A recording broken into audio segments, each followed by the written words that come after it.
The Beatles invented grunge. Before things really took off, I think Soundgarden were really one of the bands that were laying the groundwork. I think for Soundgarden, the Melvins were kind of a big inspiration for us when they sort of changed gears and slowed everything down. The success of the U-Men early on, the sort of free, independent, creative decision-making of Malfunction and Melvins. I guess if I had to pick one, I'd say the Melvins. I think the Melvins were pretty crucial. Green River, you could call proto-grunge, or really the true originators. A lot of people say that it was Green River, but I actually spoke with Stone Gossard, who was in Green River, and he said it was 100% Mudhoney.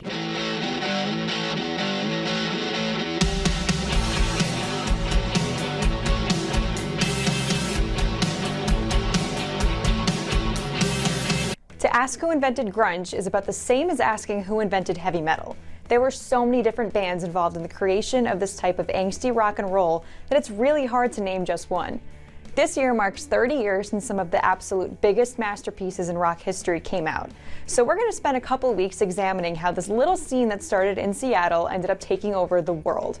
But first, we're going to go back to the beginning and take a closer look at the early contenders who helped lay the foundation for it. I think it was really an amalgamation, but the Melvins, absolutely, you could say that sounds so grungy. And how does Buzz Osborne feel about the Melvins' association to Seattle and grunge? I've been in California since 86, 87, Los Angeles since 93. Yet we're still lumped in with all of the Seattle stuff, which I think is kind of funny. We were a completely different thing outside of all of that, yet still we're kind of pushed into all of it as well, which I thought was kind of ironic. But I can understand why he feels that way. If I take a few steps back and observe and listen to these bands that have been lumped together over the years, I can understand why any number of them don't understand why they get lumped together. But the facts are what they are, and his band was incredibly influential. But the Melvins were doing this other thing. They were really fast. They're the fastest band in the area, and they became the slowest band in the area overnight. Those bands saw something in us because they came out of punk rock as well. Despite their move away from the scene, Melvins were later cited by several of the Seattle bands as an inspiration, primarily because of the way they blended different styles of rock and heavy music together into a new sound of its own. I think that it is a moment in time where there was a crossroads of genres. So it was when punk was meeting heavy metal, which was meeting classic rock. And it was this groundbreaking time where punk had to evolve, punk had to change. And there were these bands that were all happening at the same time in Seattle, whether it was the Melvins, The Living, it was 10 Minute Warning. The Melvins taking a lot of the punk rock of the time, and they were the first band to really slow it down and make it heavy. I heard a sound in my head that was different than what I'd heard before. A lot of it was at a slower pace, but I wanted to do it in a little different, more of a metal kind of way, sort of. Although I didn't want all the trappings of heavy metal either. I wanted kind of a hybrid of the whole thing. My musical instincts were correct at the time, even though it took a long time for people to kind of pick up on that. While Motley Crue and other Aquanet-infused Los Angeles bands were beginning to dominate the rock charts, Melvins and their contemporaries were combining influences from Led Zeppelin to Black Flag and setting the precedent for this punk rock metal fusion that would eventually take over. Other groups that were making a similar sound? The U-Men from Seattle, they were probably my favorite band. I liked Malfunction a great deal. They were always really funny, good players. Malfunction was unabashed about their interests, and he's got long blonde hair and he's wearing makeup and he's playing bass, but it's super heavy and distorted, but he's singing with this kind of comical, effeminate, tone and strutting around stage. And they may have been the band that said, these guys are, said to everybody else, these guys are having fun. They're not about the rules. They're making their own rules. Grunt Truck is a band that is near and dear to my heart. There were a lot of bands. I don't know if you could say that they got lost in the shuffle, but at a certain point, there were so many artists I was really aware of this band called the Wipers from Portland. I thought they had this amazing melodic sense, but they were really garagey and rough sounding, and they just incorporated everything I loved about the music scene up here. And Screaming Trees were around as an indie band early on as well, and their style had changed a bit, but Screaming Trees were another example of what was happening. There's another band I should mention, Bam Bam, that I played with very briefly, that were one of the original kind of grunge bands, rock bands, with an amazing singer, Tina Bell, who always deserves credit. Continually, it is really, really hard in the rock arena for female artists to get their due respect for their contribution to the music scene, and Seattle is no exception. From Karaoke, from Hammerbox and Goodness, The Gits, Mia Zapata, and Hole. There was never a point where we went, hey, this is grunge. Other people did that. But it was a bunch of communities that basically assembled as one community. It was the Northwest music scene. It wasn't one band. It was a community of one band after another, this amazing pool of talent. And band members were moving from band to band, and you could start recognizing certain guitarists and certain vocalists. Even though there are different styles, they all kind of came together to create this, scene. There was a sound, and it wasn't a band. It was just the sound of all those bands were making. It had a certain color that was very Seattle. And for a good half of the year or more, the primary color here is gray. Now that you've heard a couple of the names that were part of the scene, let's talk about why Green River were so important. Mark Arm formed Green River in 1984 with Steve Turner, Alex Vincent, and two names that might really ring a bell, Jeff Ammon and Stone Gossard. Named after Washington's infamous serial killer, the Green River Killer, the band made a name for themselves by playing high-energy shows that often consisted of Arm rolling around on stage or jumping off. Green River kind of sprung up from a long-standing friendship between Mark Arm and Bruce. They were a killer band. I admit the first few times that I saw them, they didn't blow me away as much as this record release show that they performed for Dry as a Bone, which was the first EP that Sub Pop put out. That show is, to this day, blows my mind thinking about it. It's just one of those perfect shows. Green River and Mudhoney, I think part of that is one person, that's Mark Arm. He was very, very influential just as a scenester, just really kind of gelling the whole thing and bringing people together. With Green River especially, he kind of started some of the early stage antics of, jumping off the stage, and people elsewhere that didn't know anything about the scene per se would see these photographs and then be like, oh wow, I want to be a part of that. Or they released an EP on Sub Pop, and the label was elated to have their own household band, until later that year when they broke up because they couldn't see eye to eye anymore. Fortunately, Arm formed Mudhoney the following year, and the single Touch Me I'm Sick off the EP Super Fuzz Big Muff was a big success for Sub Pop, and the distorted nature of the track and the chaotic energy of their live show would have a huge influence on what was to come from other bands in the area. Even Mudhoney doesn't get talked about as much as they should in relationship to, where the scene went and how big, because they were really the originators of the whole term grunge. Their first single had a picture of Bruce Pavitt's toilet on the cover, so Touch Me I'm Sick, that I took. But I think although Mudhoney was of course a pioneer of grunge, if you go back and listen to all those bands, you can hear in every single one of them sort of the blueprints for what would become grunge. Another band that came out of the dissolution of Green River was Mother Love Bone. Jeff Ammon and Stone Gossard teamed up with singer Andrew Wood, who was known as Landrew of the Eccentric Malfunction. But they came a few years after the next band we're going to focus on, so we'll come back to them a little later. So by now, we know that the pioneers of the Seattle grunge scene were playing punk-infused, metal-inspired, raucous rock and roll. But while a lot of these groups wouldn't go on to see the enormous commercial success later associated with grunge, a few, which were inspired by the aforementioned groups, did. I was playing with a trio at the time called Feedback. We were playing at a pizza parlor. The band that was going to play after us was a band called the Shemps, and that had Chris, Hero, and Kim. Hero quit. I started playing bass and all these moving parts, and eventually I'm playing live shows around with a couple friends of mine, and Chris is singing, and everybody wanted to do something else.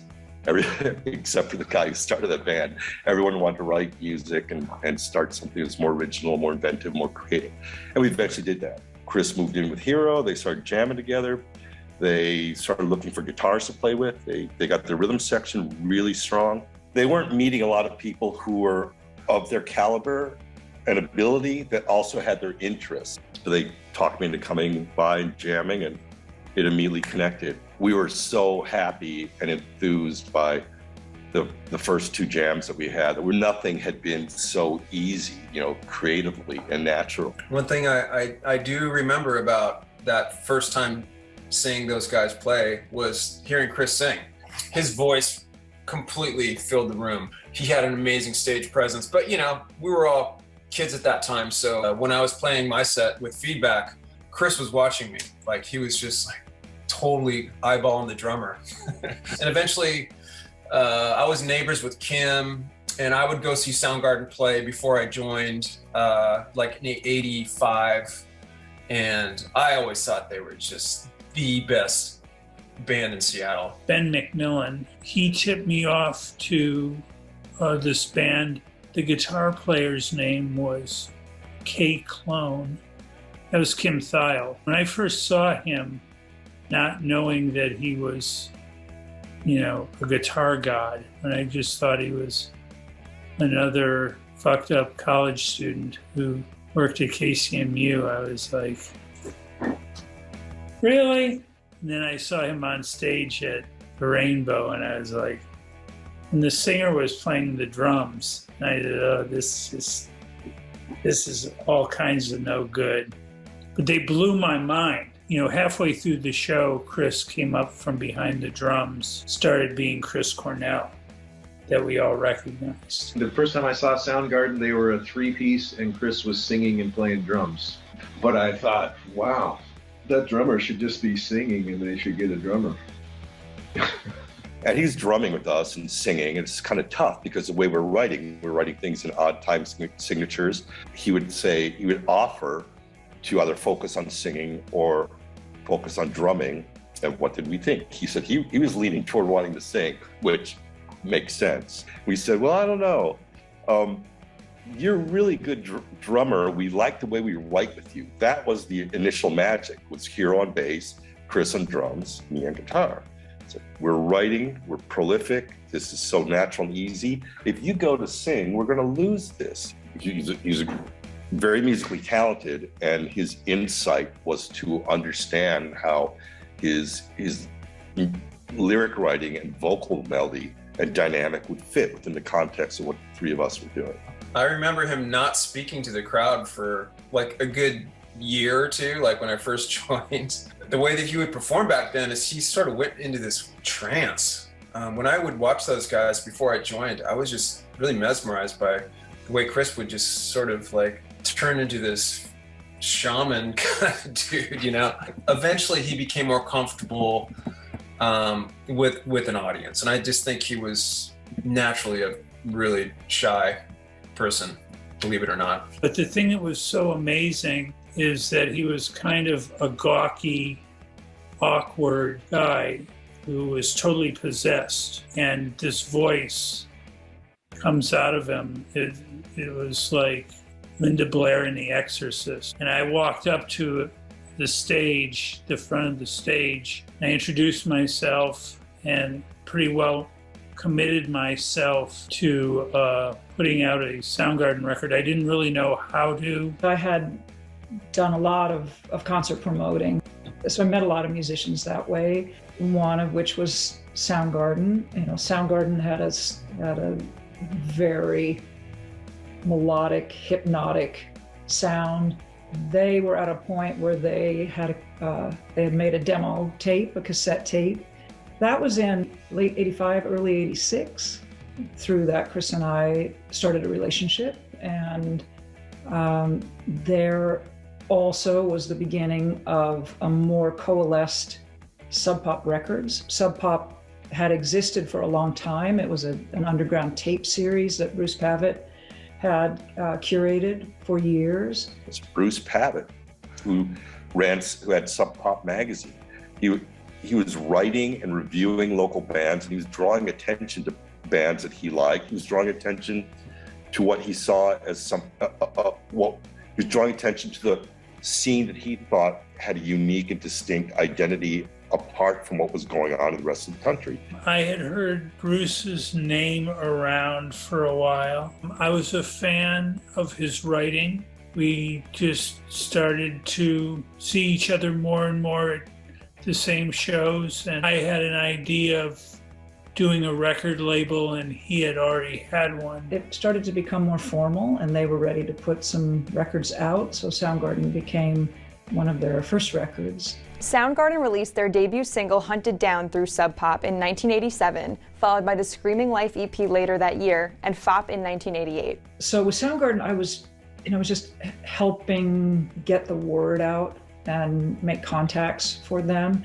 So it was really kind of by default. Chris and I had been seeing each other for some time at that point, and the more their profile grew, the more help they needed. So I just by default kept helping them. I didn't really have any intention of managing them because it just smacked of Spinal Tap, and that it wasn't a look I was going for. But eventually it all worked out. Soundgarden eventually moved on from Sub Pop and signed to SST Records in 1988, and through the label, they put out their debut album, Ultra Mega OK. This is about 88 now, and around that time I got introduced to Alice in Chains. The beginnings of Alice in Chains date back to the mid-'80s when Lane Staley and Jerry Cantrell met at a party in Seattle.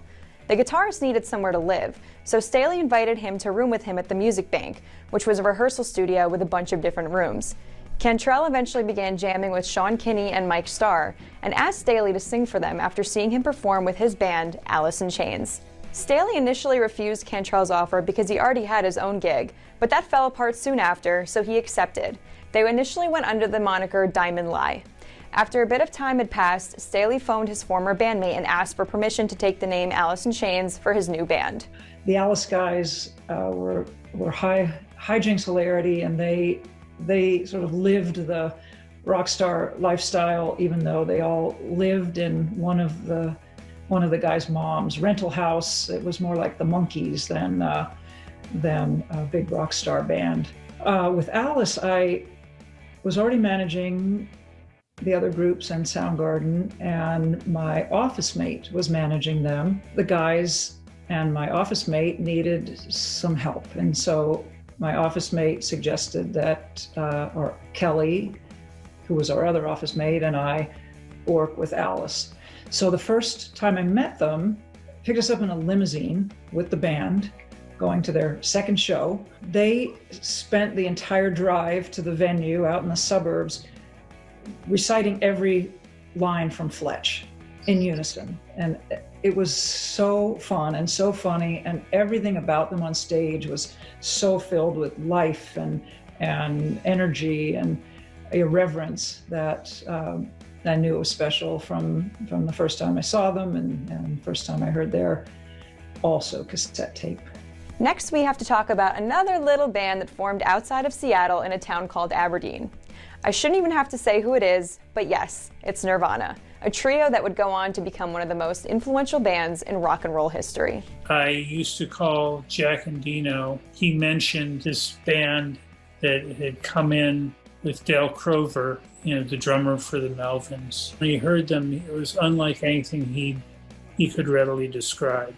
And listening to that first demo tape, I completely agreed. It blew my mind. It was like so much more fully formed, and Kurt's voice was so commanding and so soulful. And the first thing I did, after listening to it about 30 times in a row, is I went down to Muzak, where Bruce was working at the time. I was like feeding it to them, and I was like waiting. And the day passes, and a few days pass, and I finally call up Bruce, and I said, "So what do they think?" Bruce Pavitt wasn't immediately impressed with their sound, but he offered to go see them play the next time they came to Seattle. By this point, they had recruited Chad Channing on the drums, and Pavitt heard their potential through their cover of Shocking Blues' Love Buzz. It was when Bruce saw them play Love Buzz that he said, "Let's do a single with that band." And that was the first single that we did with the Sub Hop Singles Club. Kurt knew who I was before I knew who they were, just because they were coming up from Aberdeen a little bit later than, Mudhoney and Soundgarden, et cetera, were already fairly well established, at least in the local scene here. And Kurt was definitely shy and somewhat introverted. All right, now back to Mother Love Bone, which, as I said before, consisted of Andrew Wood, Jeff Ament, Stone Gossard, and 2 other musicians named Bruce Fairweather and Greg Gilmore, who had previously played in punk bands 10 Minute Warning and The Living with Duff McKagan. Gilmore ventured down to Los Angeles with McKagan in the mid-'80s. His comrade, of course, went on to join a couple of other LA musicians in a band called Guns N' Roses, but Gilmore decided to return to Seattle, where he became acquainted with Stone Gossard. I went on a backpacker traveling trip to Southeast Asia for a few months. And then when I came back from that, I ran into Stone. We were acquainted but didn't really know each other. He invited me to come down and play, and I did. And that was it. That was the Mother Love Bone then that we all know today. That would have been probably January again of '88. Andrew Wood and Mother Love Bone could play for 2 people at a local tavern, but the performance was as if they were playing in front of, at the Hollywood Bowl in Los Angeles with Van Halen as a co-headliner. Andy was a rock star. The story goes from his family. At 3 years old, he knew that's what he wanted to do. This collection of young bands all started playing shows in Seattle and other cities nearby, such as Tacoma, Olympia, and Portland. Though a lot of us like to think of grunge as being a sort of overnight sensation, the development of the scene was a slow build. The majority of the crowds at the shows were made up of other musicians who were just there to support their friends. When it first started out, the scene in Seattle got flummoxed pretty quickly by a teen dance ordinance, which made it to where all-age shows were pretty much impossible to do unless you were going to do it on a massive arena-like level. So we were immediately on an 18 and over no matter what. There was a smattering of clubs. It took until the late 80s, early 90s for most of the bands to be able to go in them because of the 21 and over law in Washington State. You would find most nights the audience was made up primarily of people from other bands. That was the scene. It was a very, very healthy, robust scene of creative people. There's definitely a collective aspect to the scene, and there's definitely a collaborative nature to our scene. Our understanding was there were some pockets of support in other music scenes, in other metropolitan areas, but there seemed to be a lot of infighting and competition in Chicago, New York, and there are always these little factions, of how things should be approached.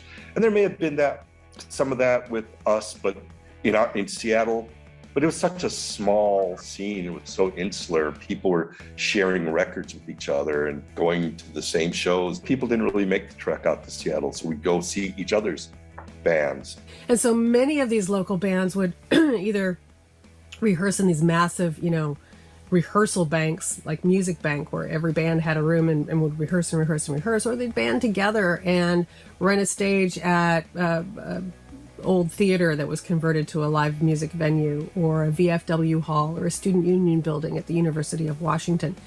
And so multiple bands would get in the habit of working together. A guitarist wasn't available to play that night, another band's guitarist would sit in, and that was the solidification of the Seattle music family, where we're all intertwined, and there is no one that was competitive over the other. There was a place that I used to book. I got a lot of the bands that would later become the Sub Pop bands and the Happening Seattle bands. Their first tavern shows, they were all very small rooms. There really wasn't much of an audience then. Bands like us and Green River and Soundgarden could advertise for 3 months for shows that you wouldn't get 50 people at. At that time in the Pacific Northwest, there was not that many places to play. They all kind of had a pretty similar appreciation and enthusiasm for this type of rock music that a lot of bands were doing at that time. People used to be able to go and like buy a ticket to go to many different clubs in Seattle in one night and go see a bunch of different bands. And all those bands would just support each other. I mean, because it was their scene, it was very insular in that sense. They had to support each other because, I mean, literally, you know, they were not really accepted. Some of the records, of course, got out by those bands and got playing college radio. Well, when the bands first started playing, I mean, the scene was so small. You know, you would be lucky to get 50 to 100 of your friends out to a gig. So there was no real competition. It was very much supportive of each other. Pretty cooperative. I don't remember now really having any sense of competition. The stakes were not high enough. You know, it wasn't big enough for that. It was just nobody, it just wasn't part of what we were all doing together. You know, it kind of felt like that's a key word maybe. Everybody was in it together, sort of. So we have the beginnings of a music scene in Seattle. Now, where the did the word grunge come from? Bruce had noted in describing Dry as a Bone by Green River that it was ultra-loose grunge that destroyed the morals of a generation. But there was never a calculation that we had decided that this music is grunge. Little did Pavitt know that the copy that he wrote for that Green River promo would go on to become a major term in popular culture to categorize this style of music. Now, there's a lot of debate as to whether or not these particular artists rejected the term.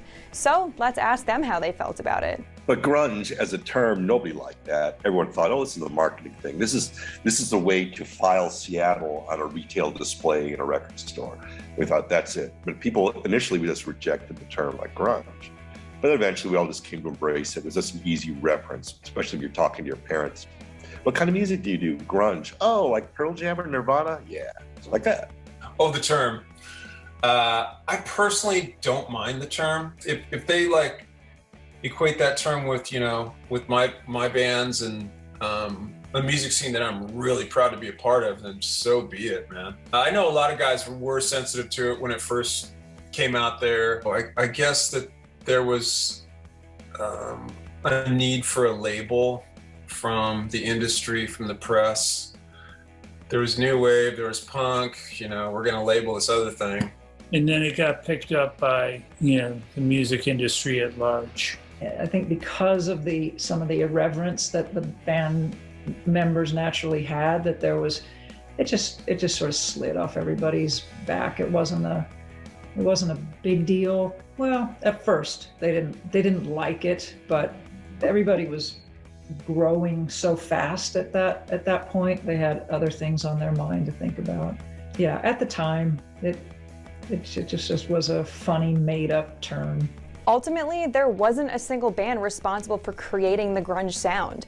Different bands were experimenting with punk, rock, and metal all at the same time, going to each other's shows and coming up with new ideas. It was angsty, it was raw, and it was real. Melvin's Green River and Mudhoney were some of the bands that laid the groundwork for later groups like Soundgarden, Nirvana, and Alice in Chains, but it's impossible to name just one as an innovator. In the next episode, we're going to dive more into the grunge sound and what made it and its key players different from previous generations of rock and roll. None of us are interested in walking in the footsteps of other people. Musically, it was a wall of sound. The musicianship was amazing. It was way different than what was going on in the mainstream, and it was authentic. It wasn't pretending.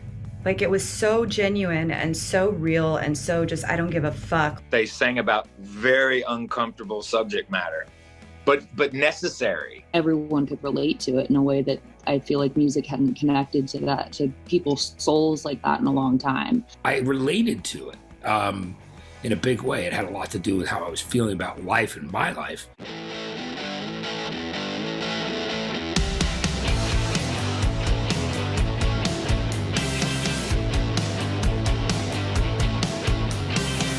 It's the late 1980s, and the biggest rock bands in the world are at the peaks of their careers. Def Leppard's Hysteria, Bon Jovi's Slippery When Wet, and Aerosmith's Permanent Vacation all came out in 1987. Metallica were still healing from the loss of Cliff Burton and gave us And Justice for All the following year, and Motley Crue were about to drop Dr. Feelgood, their first #1 album.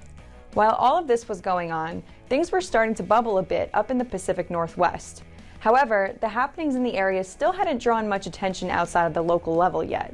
Hair metal and thrash were still the predominant genres in the world of heavy music, and you may have noticed there was a band I didn't mention earlier who also released an enormous album in 1987, Guns N' Roses. Though they were a Los Angeles band that tended to tease their hair in the early days, the media had a hard time pigeonholing Guns N' Roses once Appetite for Destruction started receiving massive attention.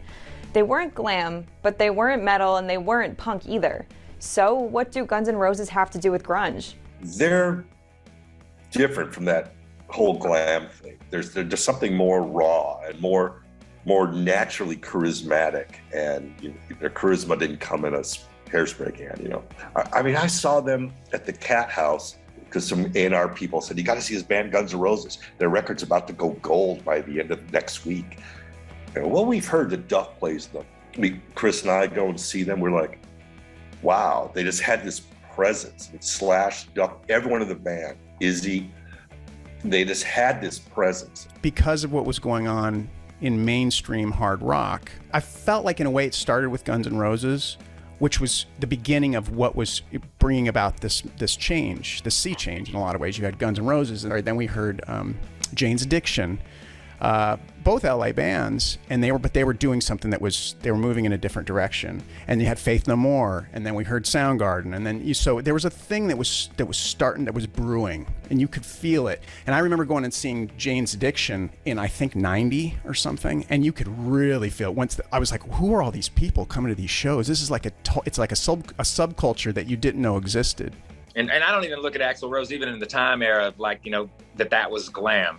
Guns N' Roses was a punk rock band. I don't care what anybody says. The Guns N' Roses kicking down the door thing for a change was a really welcome thing, because we needed danger in rock and roll again.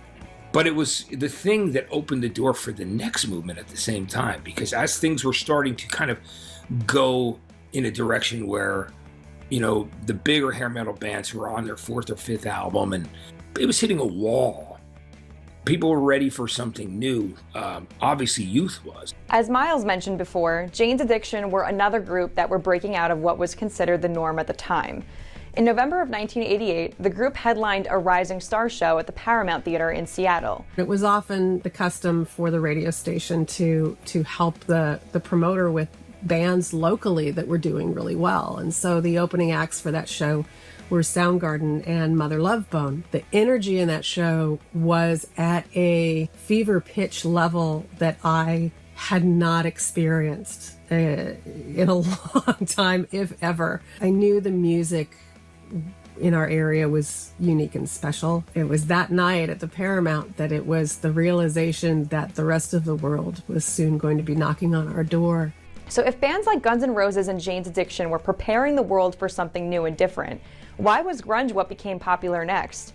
What about its sound and attitude made it so different from what had been in the mainstream in the past? I just think the thing that really attracted me to the music was its heaviness. I thought it was coming from a very honest place. They were all very individual, in my opinion. They were geographically linked together, and there was a lot about the attitude that comes from being there in the Pacific Northwest and having to trudge it out in the scene. We kind of brought in a lot of different influences, and I think you can kind of see that in grunge, where it sort of straddled the line between punk and the sort of the new metal at the time. That was kind of appealing in the fact that it was something new for all of us. It wasn't just the sort of cliche hardcore or punk going on, and it wasn't the sort of cliche metal, hair metal. That time frame and that time period, drums, bass, guitar, badass vocals, and a killer song, but you also had to be able to play. Like, you had to be able to cut it for real too. You couldn't go back and fix stuff, or we'll do it in post, or I'll just fly this over to this. You know what I mean? Like, you had to play it. So there's there's so much integrity involved in that era of music. When you consider what was big in hard rock at the time, we'd kind of moved from like the British wave of metal into like more of a lot. LA was definitely influencing things. There was more of a, I don't want to say a pop element, but it was certainly becoming more mainstream, right? With MTV and it was a massive thing. If you asked any of us at the time what we liked about it was dark.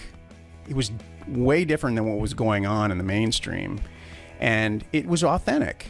It just felt like they had something that was truly theirs, and it was really exciting, and it was really inspirational for us just over the hill. For every genre of music, it speaks to a particular generation. The thing that struck me about the music that was coming out of Seattle is the raw authenticity of the artist, the lyrics. Each song is like, damn, that's a good song. The music was undeniable, regardless of what the magic ingredient. And I think the thing that makes Seattle so special is that there is no one ingredient. They all played in the same genre, but they were all such vastly different sounding bands. And I think that was just, it was a good age for music, man. As we discussed during episode 1, the term grunge came to be used by the media and the rest of the industry to simply label the sound that was being created by this group of bands. It just made it easier to classify them together. Let's hear what the members of some of these groups have to say about how they came to develop their musical identities. There's just a difference in the way we write or play, but then when I look at what everyone's into, it's generally really similar. I mean, I go to when I visit these guys and I look at their record collection, it's just very similar. To me, grunge music was fusing punk rock and hard rock. To the extent that I myself have an idea what that sounds like, Mother Love Bone was not making that sound. We were trying to do what was natural for us, and none of us were interested in walking in the footsteps of other people. It wasn't really our nature. The way everyone had grown up, everyone's a little bit independent, a little bit rebellious, and that's not uncommon for young people who might be involved in music. But I think many people try to imitate or follow the patterns or formulas that they grew to learn or that they're familiar with, or to emulate what successful people have done or what their heroes have done. We had the insight that our heroes weren't emulating anybody. Why would we want to do that? I don't think there was any conscious decision to try to sound a certain way. I was just trying to do what came natural. And with Soundgarden, I knew that we were a band that had a lot of imagination and that we were able to just kind of dive into our own artistic sensibilities, We weren't trying to kill hair metal, although all of us fucking hated hair metal. We knew what we didn't want to do. We haven't talked much yet about the most obvious aspect of this music, though. As melodic and complex as the instrumentation of some of these bands was, a lot of them were creating really brooding songs. Whether it was the slow tempos, the droning guitar riffs, or the gloomy subject matter of some of the lyrics, it's undeniable that there was a darkness to the music, which, in turn, made it relatable for a lot of its listeners. It wasn't trying to be something that it wasn't. It wasn't trying to be arty or iconoclastic. It was simply what it was. And the thing about Seattle is it's a remote place. A lot has been made of this over the years, but it's true. It was like a soundtrack to things weren't all right with you. You didn't feel all right. There might be some depression. There might be some inner anger. That genre of music really expressed a lot of those things, pain and self-doubt, depression. But it also kind of empowered you at the same time. But it was looking at things that were really uncomfortable for people and to look at. And it was, I think people had to realize that there was finally this group of artists that were writing about things that young people were feeling, that people in general were feeling when they were feeling uneasy, when they were feeling disenfranchised. They weren't talking about fast cars and partying, and they were talking about real life. They sang about very uncomfortable subject matter, but necessary. It was part of the zeitgeist of the era. If you think about all these angry, disaffected youths And then suddenly they get the soundtrack to their lives and they all rise up, and it's this huge sort of movement. And if you heard it, your head went back, and everyone could relate to it in a way that I feel like music hadn't connected to people's souls like that in a long time. And that's why I took over, because you can't compete with, you can have all the money in the world, but you can't compete with soul music and music that really touches you in a way that, no other art form can. And I think that those bands really, really encapsulated that. Yeah, it really kind of changed the idea of what music means to a certain demographic of youth, I think. And I think that's why it's still appealing to young kids today. There's a certain angst to the music that wasn't there before. It doesn't just celebrate partying or breakups or romance. There's more to it about sort of this internal state or the state of the nation, state of the world, that's kind of dark but somewhat insouciant as well. Like it takes it and has some humor and can make fun of it. It wasn't pretending.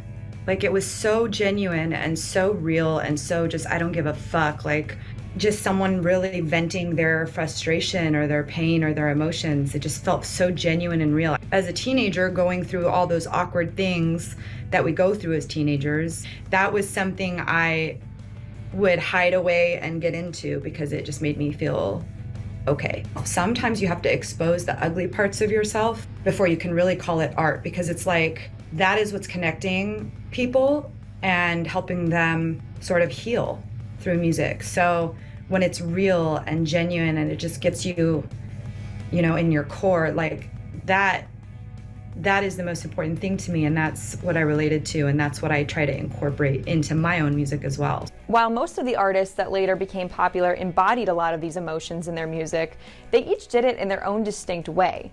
They were like fingerprints, seemingly similar on the surface, but all unique to each other when they're examined more closely. So we're going to dive in a bit and talk about what made some of these artists so special, starting with Nirvana, whose simplistic song structures served as the perfect introduction to grunge for someone who'd never heard it before. Nirvana was by far the poppiest version of grunge. They were the catchy sing-along type grunge band. Like Soundgarden was more of a sort of, in my mind, more of a sludgy metal kind of band.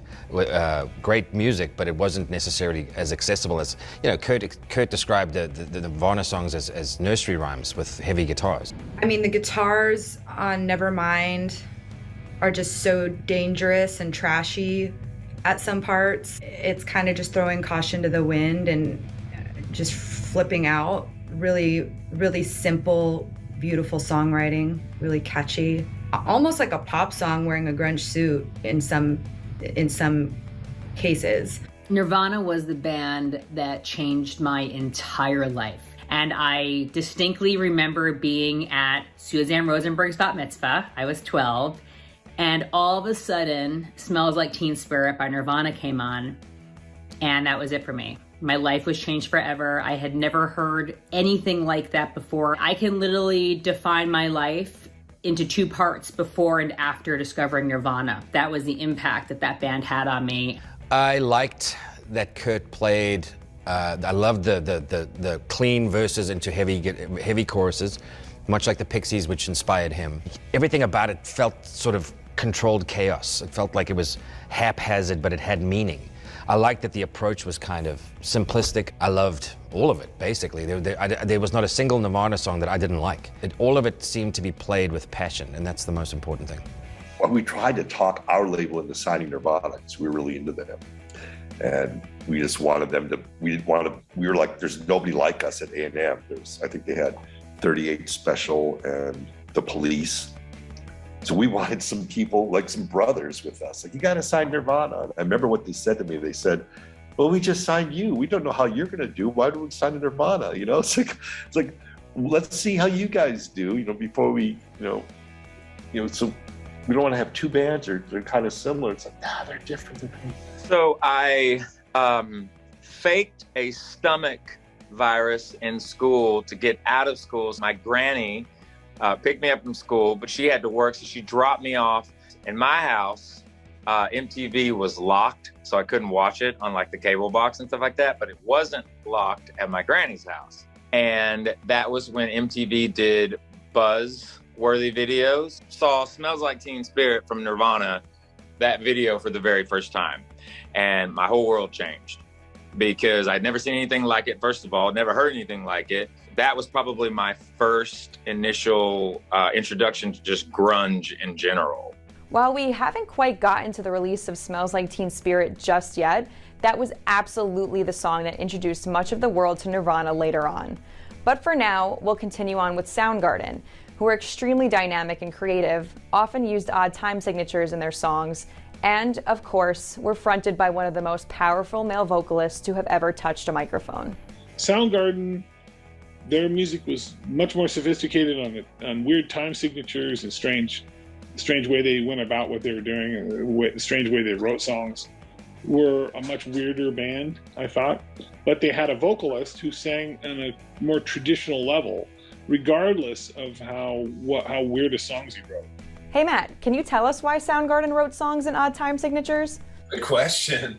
I think for me, when I first joined the band, Soundgarden had like 20 songs. I mean, they had a bunch of songs. Kim and Hiro just naturally wrote these weird angular guitar riffs that were in 5 and 7 and 6. And being a drummer that grew up, loving, prog rock and jazz, I loved that aspect of the band, that all the music was just kind of slightly different just because of the rhythm of it all. There was never any mention of it. It just like, if the riff was cool, if the song was cool, then that's how it goes. We never tried to like smooth it out for the listener or anything like that for the audience. So I think we just kind of did what we were hearing in our heads. First time I heard Soundgarden, it's probably like 11 or 12 when I first heard them. It blew my mind, for lack of a better term. It was the first band I had heard in a long time, probably since the Beatles. That I just couldn't wrap my head around. The amount of layers, the amount of depth, the amount of complexity, the lyrics alone and the musicality, like it was the odd time signatures. Like, I don't even know where to start or end. It's just, Soundgarden's like an onion that you can just keep peeling away at and you still never get to the bottom of it. Like they're absolutely incredible. And just the power that I felt when I first heard them was, unparalleled to anything else I'd ever heard, and it changed a part of my view on music for forever.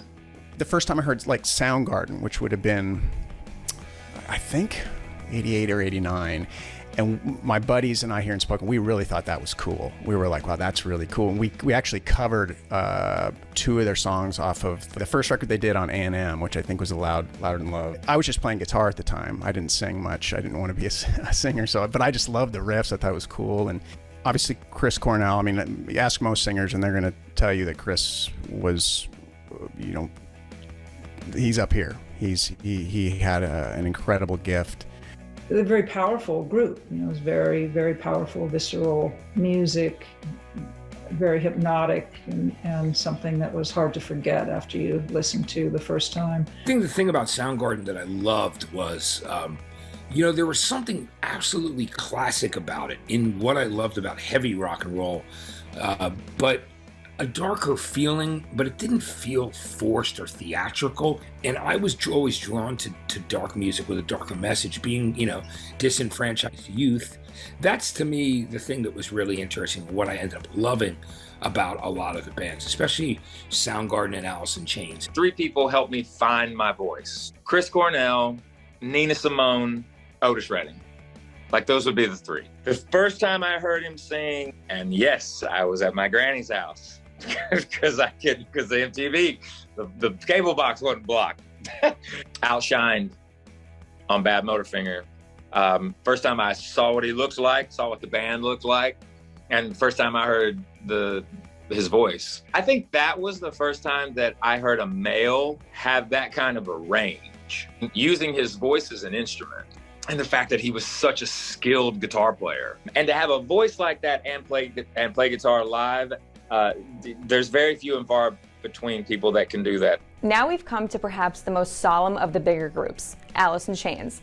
Though we know from Susan Silver that they didn't actually come off as solemn people when they got off the stage.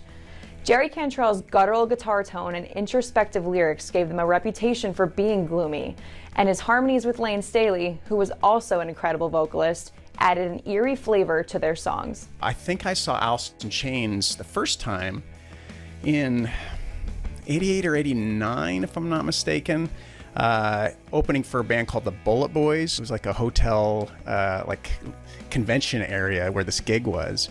And this band, Alice in Chains, opened the show. They had the song that I remember was called Queen of the Rodeo, which didn't make it to the Facelift record, but it was a really great song. If my memory serves me correctly, this was before they made Facelift, and the songs were faster. I remember that. Then they came back and opened for another band at a little theater here, and I was at that show as well. When they came back that second time, it was just like a force of nature. It was just like, what have we just seen? This was incredible. The songs were slower, but it was more like, I don't know, it was intense. And that was when we really started to understand the magnitude of what was about to happen. You know, it was pretty impressive. Lane Staley, like I said, seeing him the first few times was just a really powerful voice. And Alice in Chains is a lot more sophisticated than people give him credit for, especially in the beginning. Those harmonies are insane. Like, if you have a chance, you can do it now because of technology and YouTube. Type it in and just put the isolated vocals and listen to them together without all the music and stuff like that, and listen to like how iconic that was, but also like some serious musicianship going on there. One thing that these artists definitely had in common was their passion for the guitar. Prior to the grunge days, the talent of a guitarist was often measured by the speed they played at or how long they could solo for. This changed a bit when the grunge bands came along, especially when they started playing in drop D tuning. I think grunge bands basically used guitar as melodic and percussive instruments. The emotional response is in the visceralness of the sound of the grunge guitars. Jerry Cantrell's playing is very, very sort of, it's also got like a primal feeling to it. Kim Thale in Soundgarden. That guy's as unique as you can get. There was definitely an emphasis on riffing. That was the whole point. Guitar-wise, Kurt Cobain was he was a competent enough guitar player to get through what he needed to get through, and I always appreciated that kind of guitar playing. I don't really go for the heavily schooled, correct way of playing guitar anyway. I've never been interested in any of that. I'm not a school musician. There's a lot of weird tunings. Always have. I showed those guys that kind of tunings and Soundgarden those kinds of tunings, and they ran with it, loved it. They were smart enough to know it was a good thing. I always played in standard tunings. I figured that was enough of a challenge. I think Mark and Buzz from the Melvins and I'm positive we were all hanging out. We all ended up in Mark's apartment in the U District. I lived in the U District. And then Buzz starts discussing songs we like by Sabbath. And then he mentions that song's in drop D. What Mark and I are like, well, what's drop D? Do you tune everything from standard tuning with E all the way down to D? He goes, no, just the low string, just E down to D. So I went home, took the E string, dropped it to D, and then figured out where the octave was. And the sound was immediately, the string was a little bit more flexible, it was heavier, and I was making different chord positions. I just started writing these songs. I wrote the song Nothing to Say. I took it to practice and showed Hero and Chris his riff and showed them the tuning and told them about the conversation with Buzz. And it was just a bit of an epiphany. Everyone's like, wow. It just got us into stimulating our creativity and our songwriting by trying to tune the guitar in a different way and see what came out of it. Okay, and what about solos? Did grunge kill the guitar solo? I think grunge definitely had its fair share of solos. Again, Kurt played some beautiful solos on Nevermind. You've got great solos in Pearl Jam. You've got great solos in Soundgarden. You got killer solos in Alice in Chains. It just wasn't fast solos. Their emphasis was on melodic solos that were beautiful. You could remember them. You could hum along to them. You could. They were almost extensions of the vocal melody line. I think solos were extremely important to grunge music. I think really the solo died with the new metal bands. It became more about a riff, and it became more about, from a guitar nerd perspective, like a subversive riff. Like, because some of that stuff with Soundgarden, it's not straightforward. It's complicated. A lot of those riffs, there's time signatures, and they did a lot of that stuff. And I think the glam rock was built on like a simple framework, but like complicated guitar soloing. It got flipped with with the 90s stuff? I hated soloing when we started. I thought that was one of the terrible things. I mean, I could play really fast and do all these triplets, and it just annoyed me. It's one of the things, you know, I would listen to like this really cool groove or riff, and then the guitar solo would come on. I go, and just wait for a minute till that ended. So it got back to the cool groove, which included bands I loved like Sabbath and Zeppelin. Yeah, I tried avoiding soloing, and it's fine because most other musicians didn't like it. They didn't want to hear the guitars be all self-indulgent. It annoyed drummers, it annoyed bass players, and of course it created some competition for the singer. But when we started writing things that were kind of trippy and psychedelic, we were naturally inclined to kind of explore the feedback or the drones. So our guitar solos and leads would consist of me standing by the amp and making feedback, or banging my guitar, or just plucking the strings beneath the bridge. And these weird sounds that added a trippy, more of a color. It was more color guitar than lead guitar. But then eventually, you know, you get around to that. Eventually you start, Chris would write songs like, here's the section that's the solo. Write something for the guitar solo. Do I have to? Well, I kind of think it'd be really cool if you do a guitar solo there, you know? Play that fast shit you do. And I was like, oh, okay. So, no, grunge didn't kill the guitar solo, but at least we really know how Kim felt about them now. Now that we've broken down what made grunge grunge a bit more, we can get back to the timeline of how things started to boil for these bands. Soundgarden were the first of the groups that signed to a major label, A&M Records, and were gearing up to release their sophomore album, Louder Than Love. Alice in Chains followed suit and signed with Columbia shortly after, and Mother Love Bone signed with a subsidiary of Polygram. Nirvana had their debut album Bleach underway, but were still with Sub Pop, as were Mudhoney and Melvins. Of the aforementioned groups, Alice in Chains were the first to have an album reach the top 50 of the Billboard 200 with their 1990 debut album Facelift, which featured the mega hit Man in the Box. Several other bands in the area would eventually achieve massive commercial success as well, which we'll get to in the next installment of this series. But how prepared were they for this lifestyle change?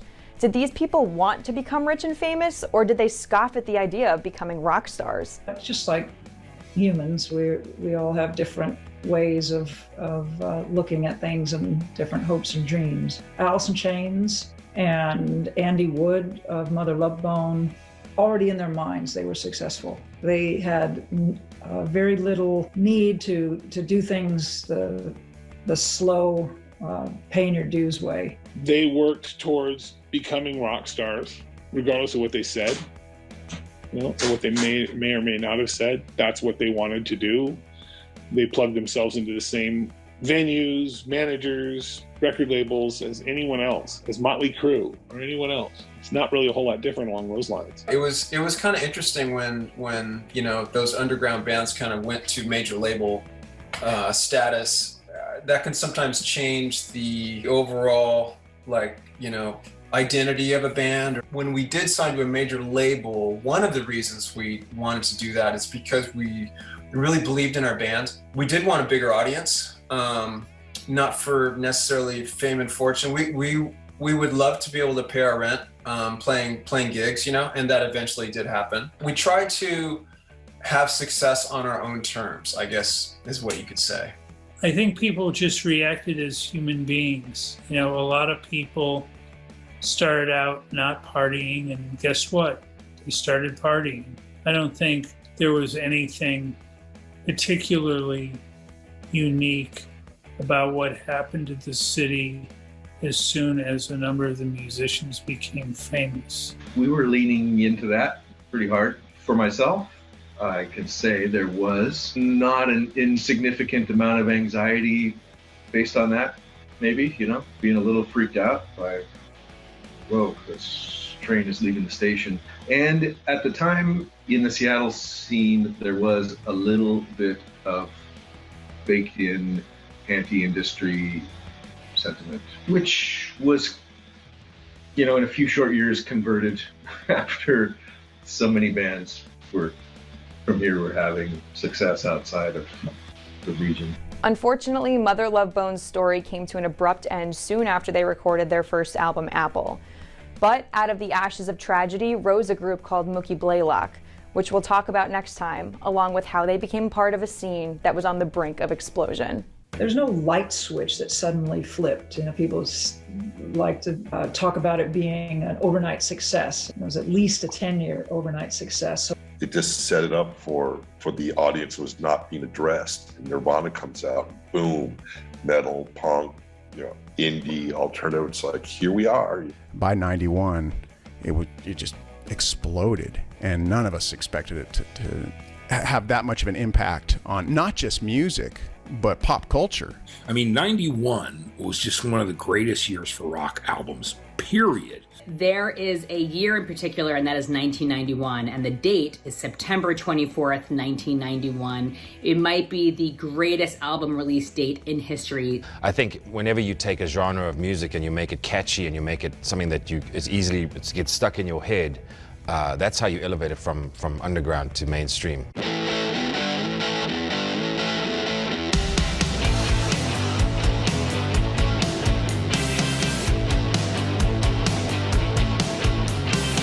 1991 was undeniably one of the greatest years in rock and roll history.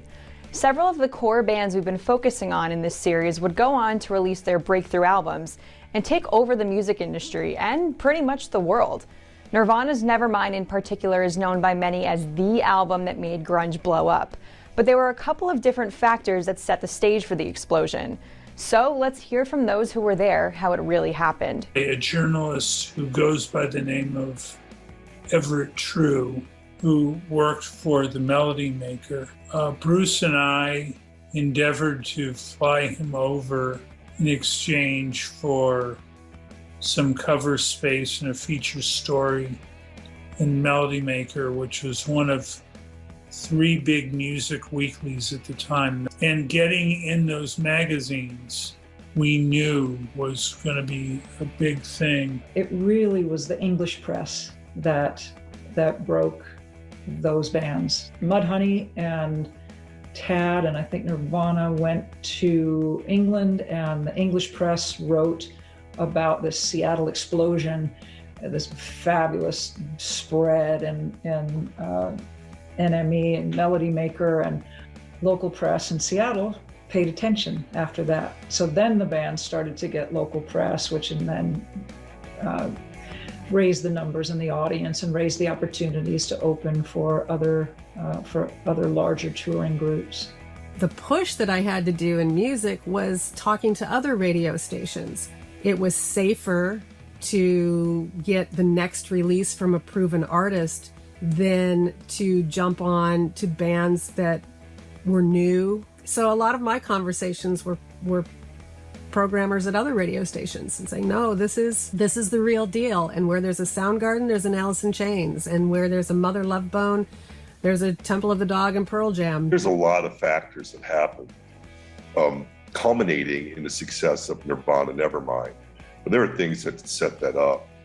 Well, one, our success, we signed to a major label. That was a big deal in that, and so people start looking at it and they see it. There's a whole bunch of bands like, we get signed and other labels come to see what else is around Seattle. Love Bone gets signed, Nirvana gets signed, Tad goes on to another label. But outside of Seattle, those doors were opened by bands like the Beastie Boys, Metallica, and Jane's Addiction, and Faith No More. The record companies are still not cluing into the fact that there was an audience there that grew up with, Joy Division and the Meat Puppets and Bauhaus and Wire and Black Flag. They were still looking for a new Beatles or another Aerosmith. The slow build from the early 80s on, it was just a matter of time. I think everywhere it's the same story, the same thing happens, that there's an evolution of culture and consciousness that's building toward something, and finally that reaches a critical state. Everything up until that point, there's no light switch that suddenly flipped. People like to talk about it being an overnight success. It was at least a 10-year overnight success. So everything happened very incrementally. Needless to say, there were a lot of great things happening for the scene, but some of them spelled devastation for many of the members of it. Mother Love Bone were seen by many locals as the next big band, and in March of 1990, they were just days away from releasing their debut album Apple when the unthinkable happened. Frontman Andrew Wood's fiancée Xana found him unresponsive at home, and he was rushed to the hospital where he spent several days in a coma until his loved ones made the decision to say goodbye. He was a great guy. He was just awesome and funny, and making music with him was easy. You could always count on him to just come up with something. He was great to play with because that something was substantial. He had a bigger than life stage persona. He was a big presence in the room, but at the same time, you might reflect on it later and think and realize, we didn't actually know that guy. He kept a lot of things close to the vest or buried. So I met those guys, I think at a Malfunction gig or something at the Central Tavern. So we were just kind of always acquaintances. We never really played music together or hung out that much. But once he was Chris's roommate, I started seeing him a lot more when I would go over to band practice. And he had a big smile, big hug, super warm, great personality. Funny is just wicked funny. He was 24 years old, and his death was a result of complications from a heroin overdose, a tragedy that has plagued rock and roll for decades. I was not aware of that there was a problem there. He was not, did not fit, sort of your classic idea of someone with a drug problem. If you didn't know, it's kind of like if you didn't know, you wouldn't know. We were told by other people close to him, and actually, I guess there were people in our camp that knew more than I did. So that's really all I could talk about is my own personal ignorance about it. I was not aware. I was not aware until he was going to rehab. I was aware that when we were in Sausalito recording that there was some concern, some issue with keeping Andy out of the city.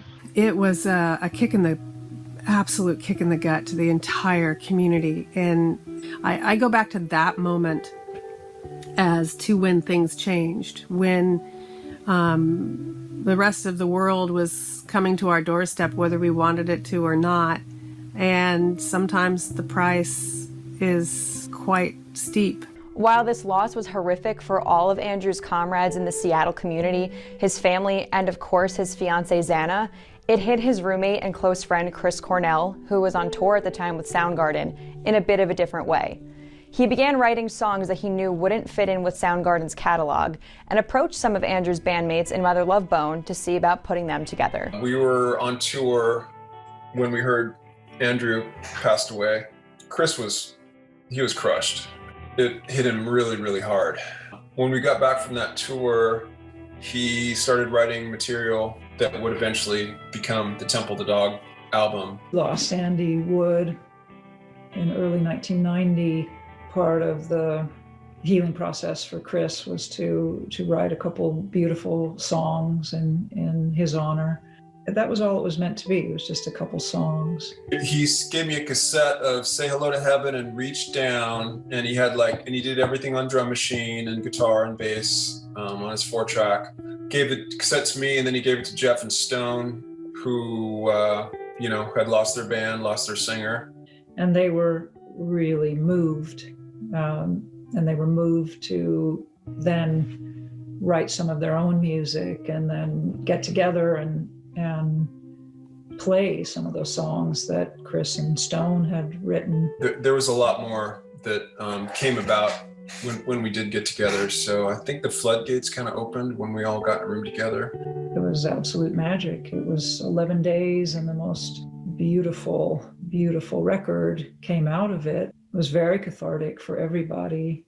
The result was a 10-track album released in April of 1991, which featured songs that were both beautifully melodic and emotionally powerful at the same time. Cornell's vocals shone in a way that they hadn't previously on Soundgarden's various releases, and on one song in particular, he was joined by another singer who would also become one of the leaders of the scene, Eddie Vedder, a surfer from San Diego who had flown up to Seattle to join Jeff Ament, Stone Gossard, and Mike McCready's new band, Mookie Blaylock. Stone and Jeff were getting the nucleus together for Pearl Jam. I think it was around that time when they were definitely writing tunes with Eddie. He had just come up to, audition for Stone and Jeff, and Mike. Yeah, so the whole thing kind of came together around the same time. I believe it was an invite from Chris to sing on this one song, Hunger Strike, and Eddie destroyed it. He delivered. Chris is just the god singer, but then you got this other guy coming in there singing a verse, and it was cool. It was really cool. But it was one of those things that Chris pretty much put that thing together, and then Stone came in and wrote some fucking great songs as well. So it was a good indicator of things to come for the Pearl Jam guys, and it really highlighted a different side of Chris's songwriting that wasn't apparent in Soundgarden. That was a great record. Maybe one of the better records to have come out of this whole grunge. Temple the Dog, that's a really great one. The whole Pearl Jam thing is fascinating because we knew of Mother Love Bone, and Mother Love Bone was they were the ones that were going to explode. That was the horse that a lot of people were betting on. And then Andrew passed away. And so to hear how Chris worked through that with some of those songs is really beautiful. It was the way Seattle honors its own, and has done so again and again and again. And then to have the members, some of the surviving members of Mother Love Bone, decide to continue forward and coalesce and create a new artist, a new band with a lead singer that is not Andrew too, but is a superstar in his own right. The excitement for Pearl Jam's debut release certainly was it was highly anticipated. Singing together on Hunger Strike was the start of a decades-long friendship for Chris Cornell and Eddie Vedder, and they performed it together on several occasions throughout the years. Though the Temple of the Dog album failed to chart initially, it was part of a series of albums that the bands we've been discussing all along put out in 1991. Screaming Trees released Uncle Anesthesia in January, Tad put out 8-Way Santa a month later, Melvins released Bullhead in May, Mudhoney had Every Good Boy Deserves Fudge in July, and finally, we've come to August, which had a couple of pivotal moments.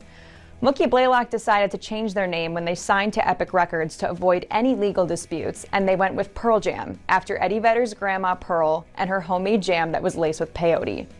However, when they released their debut album, they continued paying tribute to the basketball player their band was initially named after by naming it after his jersey number, 10.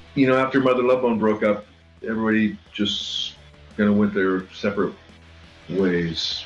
Jeff and Stone had a history that started way back, long before Mother Love Bone. It was natural for them to end up working together. Like Eddie kind of took the band in a different direction, I think. They sort of lost the scarves and the accoutrements and whatnot, and just became more of a kind of a grounded regular rock band than Mother Love Bone was. I think the songs were different from Mother Love Bone. I think they had a little more of a kind of a rock edge, there's definitely more guitar rock. The 10 album, a lot of those songs Stone wrote, and those, Stone and Jeff and Mike, they sort of changed their sound a little bit to fit Eddie. I think they were really keen on using his strengths, and it was one of those situations where it was good from the very beginning, obviously. Since many of the songs were already put together prior to Eddie Vedder joining, the recording process was a swift one, and they released 10 on August 27th. The lyrics on the record covered a lot of ugly topics. Even Flow was about a homeless man, Wygo dealt with psychiatric facilities, Jeremy was about a boy who shot himself in front of his classmates at school. It was completely different from what Mother Love Bone had done, but it was fantastic in its own realm. Wow, the gift that Eddie Vedder has provided all of us musically. Pearl Jam 10 is, to me, a unique release. But when it penetrates your soul, your musical soul, 10 is a release that can be compared to the Abbey Road of Seattle, the Dark Side of the Moon, the record that is complete as a unit from the first track to the last. Another piece of music released on August 27th of 1991 was, drum roll please, Nirvana's Smells Like Teen Spirit. And while it was not an instant success, it received heavy rotation on some radio stations in the US, and the country slowly but surely started looking at Seattle. When Smells Like Teen Spirit came out, we knew something was happening. First of all, everybody was talking about the song, and it was like a perfect storm. It changed everything. When that song came out, both the rock format in radio and the alternative format merged. All of a sudden, it changed everything. Grunge changed that completely. There was a lot of great records and a lot of hard work in touring and momentum. But that song and its impact was so spectacularly huge that was really something happens once in a generation. And I really think that blew everything up. You knew that there were a lot of people like myself, like my friends in the band I was in, who wanted, they wanted something different than what we were getting from MTV. It was time. It was time for a change. And then Smells Like Teen Spirit came out, and it was just, it was on. Nirvana had recruited Dave Grohl on the drums the year prior, and they became even more of a powerhouse trio than they were originally. With their sophomore album in mind and the desire to sell more albums than Bleach did on Sub Pop, they sought advice from Susan Silver and signed with a major label. Kurt Cobain knew he wanted to make a record with more pop hooks this time around, and is quoted as having said he wanted to sound like the Knack and Bay City Rollers getting molested by Black Flag and Black Sabbath.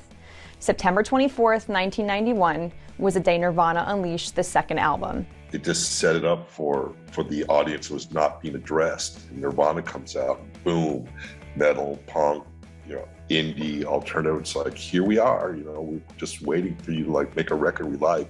And they put out a record they liked, and there it went. And then all the Seattle bands started getting attention as well. It was the sound of Nirvana, but then MTV was everything. And it was the video for Smells Like Teen Spirit that just solidified everything for me. Kurt also happened to be gorgeous, so that was an added bonus. But I think that it was the fact that he was effortlessly cool. It was such a juxtaposition to all of the larger-than-life rock bands that had been in the mainstream up until this point. With the big hair and the studs and the belts and the pants. And like Kurt was so unkempt and so raw and so vulnerable. And to me, that was just the most badass. And I think the fact that he was so approachable or accessible or relatable that made him so powerful. And seeing somebody for the first time on television, the awesome thing about it was, he looked homeless, you know what I mean? And here he is with his guitar, and but the voice that came out of him, this was every single person on the planet, like real kids in America and in different countries all over the world. This idea that you didn't have to look like some kind of with rock music, it was all the teased hair and the glam and everything like that. He didn't look like that, Eddie Vedder didn't look like that. I think whenever you take a genre of music and you make it catchy and you make it something that is easily memorable and it gets stuck in your head, that's how you elevate it from underground to mainstream. And it didn't hurt that they were also signed to a major label. Butch Vig produced it, so they had a whole bunch of elements that pushed them in that direction. Probably the main reason why a band like Nirvana broke open was because every single song is catchy. Basically, and especially Nevermind didn't have a single filler on it. That whole album to me was powerful from the first to the last track. When I first heard it, I listened to it back to back 17, 18 times nonstop because I thought it was the greatest thing I'd ever heard. So, and maybe it was because it was kind of like a heavy Beatles, I think Kurt Cobain had an ability to put together simplistic songs in a way that was very appealing to lots of people. One of the moments that really blew it up was, Nevermind. That was an indicator that, there's these weird underground rock bands from the Northwest that actually write songs that sound fucking great on the radio and that kids are just totally into. It was crazy. I mean, I remember just like going to a local store at the time and hearing Nevermind over the sound system. And at the time it was like, oh wow, if this record sells 100,000 copies, it's huge. But little did we think it would go on to sell millions of copies. The moment that felt most defining, when Nevermind knocked Michael Jackson out of Billboard #1, and I remember we were on the Soundgarden tour at that time, and it just stopped us all in our tracks. We were on the tour bus and we got the news. Okay, this is significant. Of course, we can't forget that Soundgarden also released a breakthrough album the same day Nevermind came out, Bad Motorfinger. By this point, the band had recruited Ben Shepherd in place of Hiro Yamamoto, and the members of Soundgarden were impressed by how well their new bassist's artistic visions matched their own. Hiro was a huge part of Soundgarden early on. But, eventually he got, I guess, bored, or just he wasn't interested in, being on the road, being on tour. He had other interests in life. One of the impressive things about Ben Shepherd, one of the many impressive things, is like when he came into our band, we were sort of like at our creative peak almost. I was writing songs, Kim was writing songs, Chris was writing like just the greatest songs of his career. And then Ben comes in with like all this material that's like that fits perfectly with what we're doing. It just became a little more artistically free. Like we had more kind of like, areas that we could go in musically with Ben in the band. Bad Motorfinger certainly signified a shift for Soundgarden. While there were still songs written on odd time signatures and there was still a heavy punk metal edge to a lot of them, tracks such as Outshined and Rusty Cage started to get picked up by radio stations. As Nirvana gained momentum, more songs were being played by Soundgarden, Pearl Jam, and Alice in Chains on the radio. Their videos were put into rotation by MTV, and they were eventually featured as guests on shows such as Headbangers Ball. Again, it wasn't an overnight success, but this was how and when the bands really started getting traction. In the following months, rock and roll and Seattle itself experienced some pretty drastic changes. I mean, it was something that could not be ignored. So even people that were maybe stuck and just wanted to play hair metal or things like that, or just old rock, could not ignore the revolution that was taking place with the Seattle bands. Because what happened was, when Nirvana came out, then all of a sudden people started looking at some of the other bands, and some of the alternative stations played Facelift, some did not, even though Alice in Chains got worked at both. But it set up everything, because all of a sudden people were really looking at Seattle when they exploded. They were taking a second look at Soundgarden if they did not understand it the first time around. Bad Motorfinger started to get exposure, and people were playing. Outshined, Jesus Christ Pose, Rusty Cage. But yeah, Nirvana took off, and then those that maybe weren't on board with the major label attention that was coming to Seattle because of Soundgarden and Mother Love Bone now came because of Nirvana. They started signing up anything Seattle. Suddenly it was not cool to be commercial in any way. I mean, like as far as commercial, people would critique you and say, oh, your stuff's too commercial. It has too much of a pop thing or whatever. If it was obvious that you were going for the golden ring, then you were suddenly kind of ostracized. And that was really interesting. Whereas in certain periods, just a few years prior, it was about, trying to embrace what was cool at the moment. And suddenly it became obvious that there was a complete reaction to all of that, and you didn't want to have anything to do with it.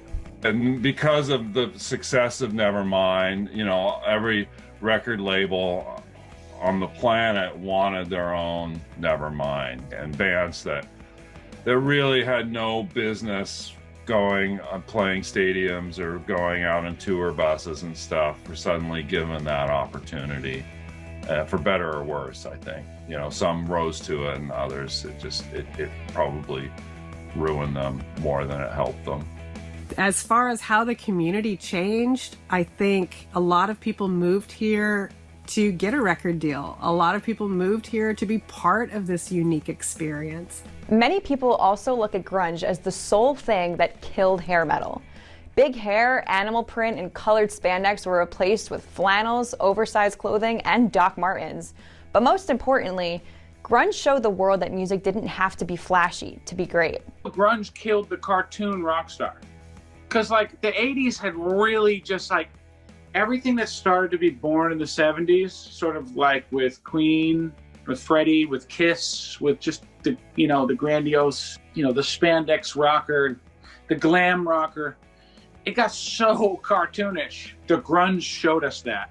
Like the big hair that was going on in the mid to late 80s with a lot of bands, that was suddenly, you know, that was not cool anymore. And like lyrically, like if you were singing about fast cars and girls and like that wasn't cool. Like, and lyrically things were really cool during that period, you know, like how Kurt Cobain would approach things, because it was very fragmented and you didn't understand everything that was being conveyed, but you knew it was there was something in there that was really profound, and more than anything, the melodies were so good it didn't matter. Well, hair metal was it felt like silly and positive and fun. It was just like party music, right? I don't know why it took a turn the way it did, but it went from like one extreme to the other. Like how it went from that to that, I have no fucking idea, but I'm glad it did. Now we have both. We have two great moments in rock music that are equally enjoyable, and it's what mood are you in today, you know? You know, rock has always been kind of very cyclical, and it has its time in the sun, but overall it's always been kind of an underground art form. And if you look at it throughout history, you know, like there's Renaissance periods of rock and roll. Like if you look at the 60s and the 70s, that was a Renaissance period of rock and roll. And then the 80s came in and you know, and pop music kind of took over again, and the rock bands started to kind of follow suit to the pop artists. And so when the 90s came in, the grunge bands, like they came in with, there was no glitz and glamour, there was no showmanship, there's none of that, you know, there's none of that glam 80s rock, like where, you know, it wasn't about what they were wearing or what they were doing, it was about what they were saying. And they came in with such a force of just guttural, primal, pure and utter power that, you know, was just honest. It was more dangerous than the, say, party music of the hair metal that was happening at that period of time.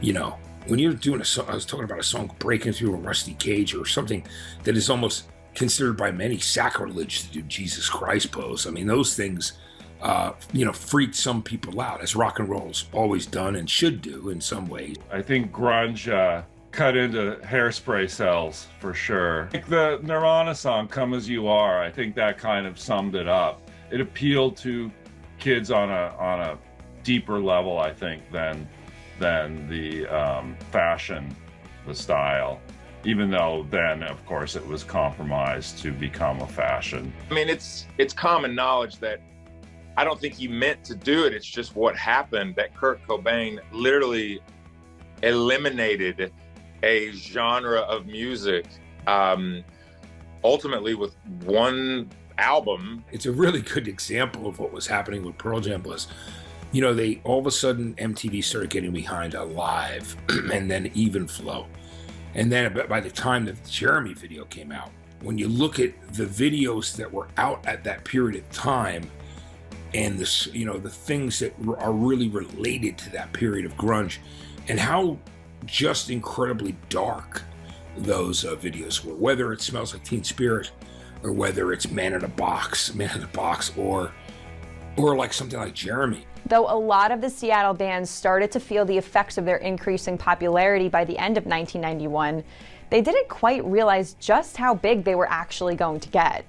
In the next episode, we'll talk about some of the killer albums that were released in the following years, newer grunge bands that started breaking into the mainstream, and unfortunately, how fame and fortune caused a lot of these musicians to burn out and fade away. One of the biggest records that changed my life is Super Unknown from Soundgarden. And I was just playing it for people, and everyone was just like, dude, this is next level. And it was unbelievable to see just how people were reacting to Pearl Jam at that period of time. At a certain point, you can love something to death, or you can strangle the very essence it needs to breathe. Because look at what we do, it's pretty intense. Like, getting up in front of thousands and thousands of people and then exposing yourself to criticism, it can be pretty scary, but it's not a unique story. It's not a unique story to rock and roll in general. It's been happening since the 60s.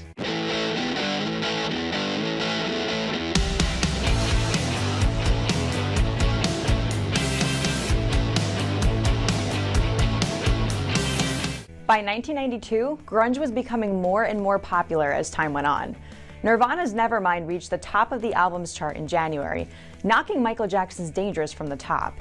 MTV was playing their videos, as well as Soundgarden, Pearl Jam, and Alice in Chains regularly. Record labels scrambled to find their own version of Nirvana so they could release their own Nevermind. The Cameron Crowe-directed film Singles featured cameos from several Seattle musicians.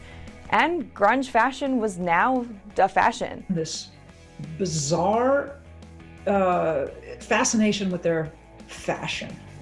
Like, what is that about? When the New York Times comes a call-in and they want to know, let's talk about the band's fashion. There was not a lot of fashion sense, conscious fashion sense going into the bands that became popular in the 90s. As far as fashion, grunge fashion, Jesus criminy. I remember the first time I saw Eddie's equivalent of the brown denim jacket that he wore so much on tour on the runway during Fashion Week in New York. And I was just like, oh, dear God. The commercialism and the fashion statements and the Doc Martens and the flannel. Okay, all right, I'll acknowledge that the Seattle music and how we just did what we wanted and wore what we wanted and really didn't make a big deal out of it. If we did, it was usually in parody. The fact that influenced fashion all the way up to, New York's fashion stage. Okay, yeah, we're badasses, but it wasn't by design. Good Lord. The flannels and oversized coats didn't actually make it to the runways until 1993, though. So we need to back it up a little bit, because there are a couple of imperative things that happened toward the end of '92.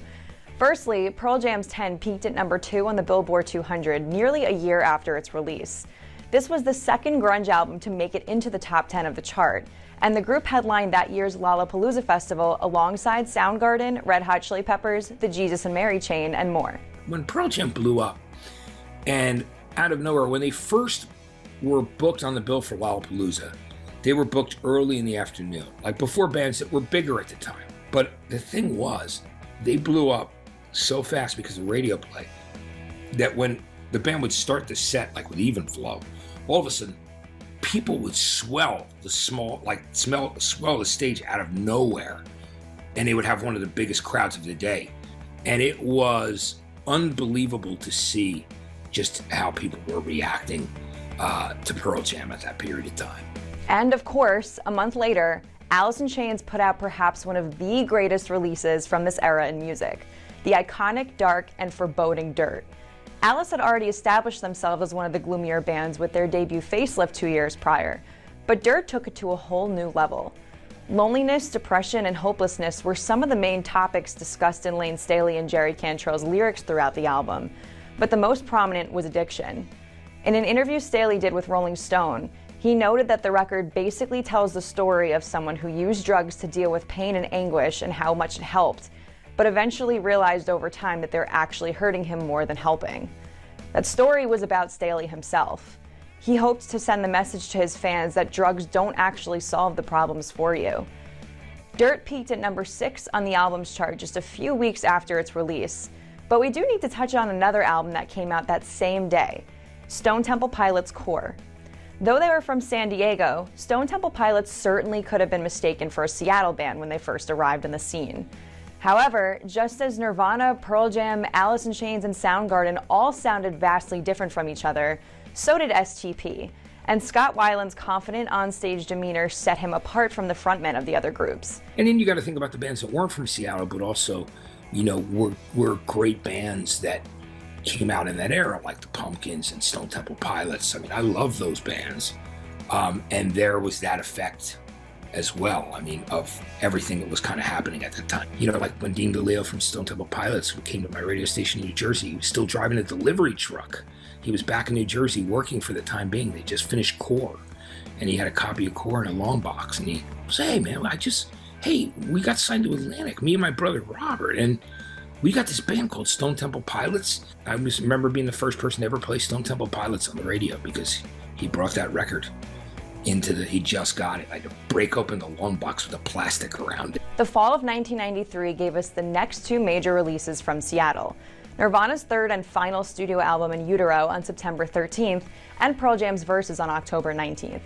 Both albums peaked at #1 on the Billboard 200 within weeks of their release, and then a couple of months later, Alice in Chains' 1994 EP Jar of Flies, which was their first release featuring new bassist Mike Inez, became the first EP to ever top the chart. While all of these accolades would seem to be a great feat for any band, this extremely sudden success was beginning to take its toll on various members of the Seattle scene. I think they felt they were losing control at some point of things. And when things got so big, certainly I think that, Kurt was really conflicted. I think at this time where he wanted to be the biggest rock star in the world, but then he felt guilty about it because he came from this indie scene and kind of loathed a lot of the bands that had gotten really huge. There's that confliction with Kurt Cobain, but Kurt embraced it, but I think it happened so fast it was very, very hard for him. Eddie Vedder handled it a very different way, which was pretty amazing. Like he, decided that after things really started to blow up, that they were going to take control of their own career and not make videos anymore. They didn't make videos for years. Well, he didn't want to do things that he felt like the industry had pushed him into doing it. So he decided after Jeremy had blown up so big, they weren't going to do videos. And then when Versus came out, it sold 950,000 copies in the first week, which I think was a record at that time for a first week album sale. There's sort of a meteoric rise in the success of Pearl Jam and Nirvana experience. It was primarily from videos and radio airplay. They hadn't really done the kind of touring that, say, we had done. We're still growing at a slower rate. We're doing what we do. We have songs that are certainly more radio friendly than many other bands because we did have some radio and MTV success. We didn't have that kind of success that Nirvana or Pearl Jam had for video. I think the biggest strength from our video success was, hey, cute lead singer, which seemed to work in the 80s. Of course, that wasn't a goal. We didn't go out and take a hammer and chisel and make Chris look that way. He just did. So yeah, we because we weren't as huge, they can make decisions like pull back on radio or pull back on video. We couldn't quite do that same thing because we still needed that as a vehicle to promote ourselves, and we still had to keep touring and doing the interviews and then writing. So yeah, it was different for us. Soundgarden may not have reached the same level as Pearl Jam and Nirvana as quickly, but in March of 1994, they released their most commercially successful album to date, Super Unknown, which became their first #1 album and earned them 2 Grammy Awards with the hits Black Hole Sun and Spoon Man. Well, there was pressure from the record label to use a name producer. We used Michael Beinhorn, but Chris and Kim they really wanted to fine-tune stuff. Ben and I kind of did our parts pretty quickly at the beginning, and then we just kind of handed it over to Kim and Chris. That we made clear from the get-go is like, okay, we kind of produce ourselves. We definitely took, we did take input. We weren't like completely bad to work with in that sense, but we never let anyone there was never any talk of like, oh, can you change the chorus? Can you shorten up the bridge? Can you take out, it's like, no. No one ever had that conversation with us, which I always thought was really cool. I do remember after Brendan O'Brien mixed the album, we all had a couple beers and smoked a joint or something, and we blasted the album at the studio we're working at. And I remember leaving that listening session and just thinking, damn, we fucking did it. one of the biggest records that changed my life.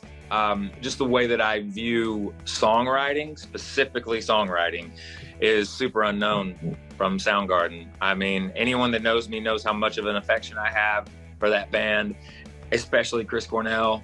Earlier Soundgarden albums, you could tell that he was trying to kind of find his footing, but when Super Unknown came out, it was just front to back. Like, what in the hell is this beautiful piece of art? Like, this is amazing. And those bands were obviously not all that comfortable with the success.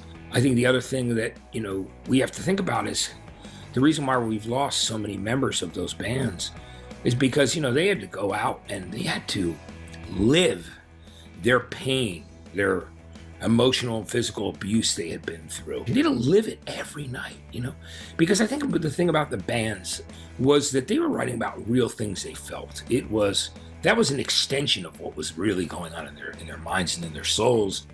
And it's a really hard thing, I think, for some people to live that every single night, and it could take its toll.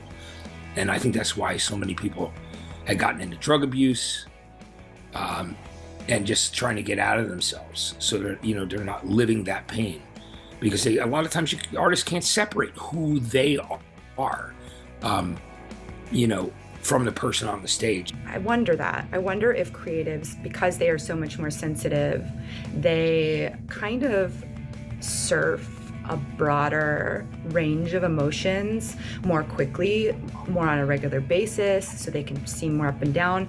I don't want to make that connection without like data and information. But I have heard that said before, and it does seem like artists are a little off. Like, I don't know why. As unfortunate as it is to say, drugs were a big part of the Seattle scene. Mother Love Bone's Andrew Wood, who we discussed in the last episode, certainly wasn't the only victim of addiction.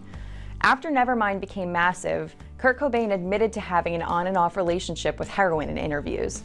However, Nirvana manager Danny Goldberg told the LA Times that he seemed to really want to get clean and stay clean when his and Courtney Love's daughter, Frances Bean Cobain, was born in 1992.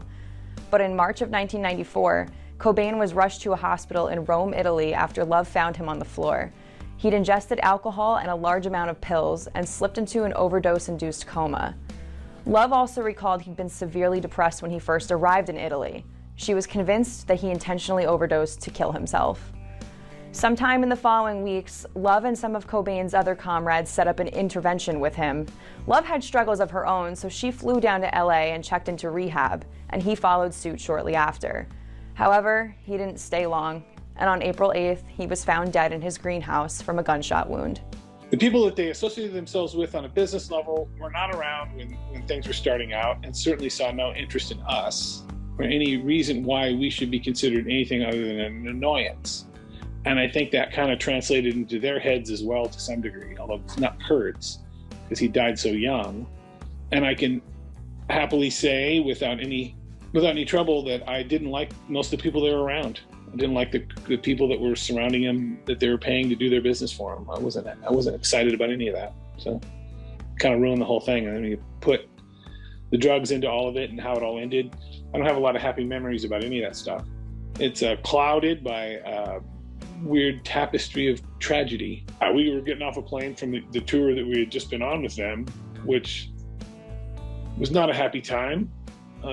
They played their very last show, which was in Munich. We played it with them, and then they canceled the next day and canceled the rest of the shows we were going to do with them. We went on to do our own tour after that. When we landed in the U.S., we found out from our road manager who met us at the airport that's what had happened. It's just a terrible thing. I wish it had ended differently. But honestly, I wish that he would never have been famous and was still alive, because we were friends long before any of that stuff happened. When everybody was penniless.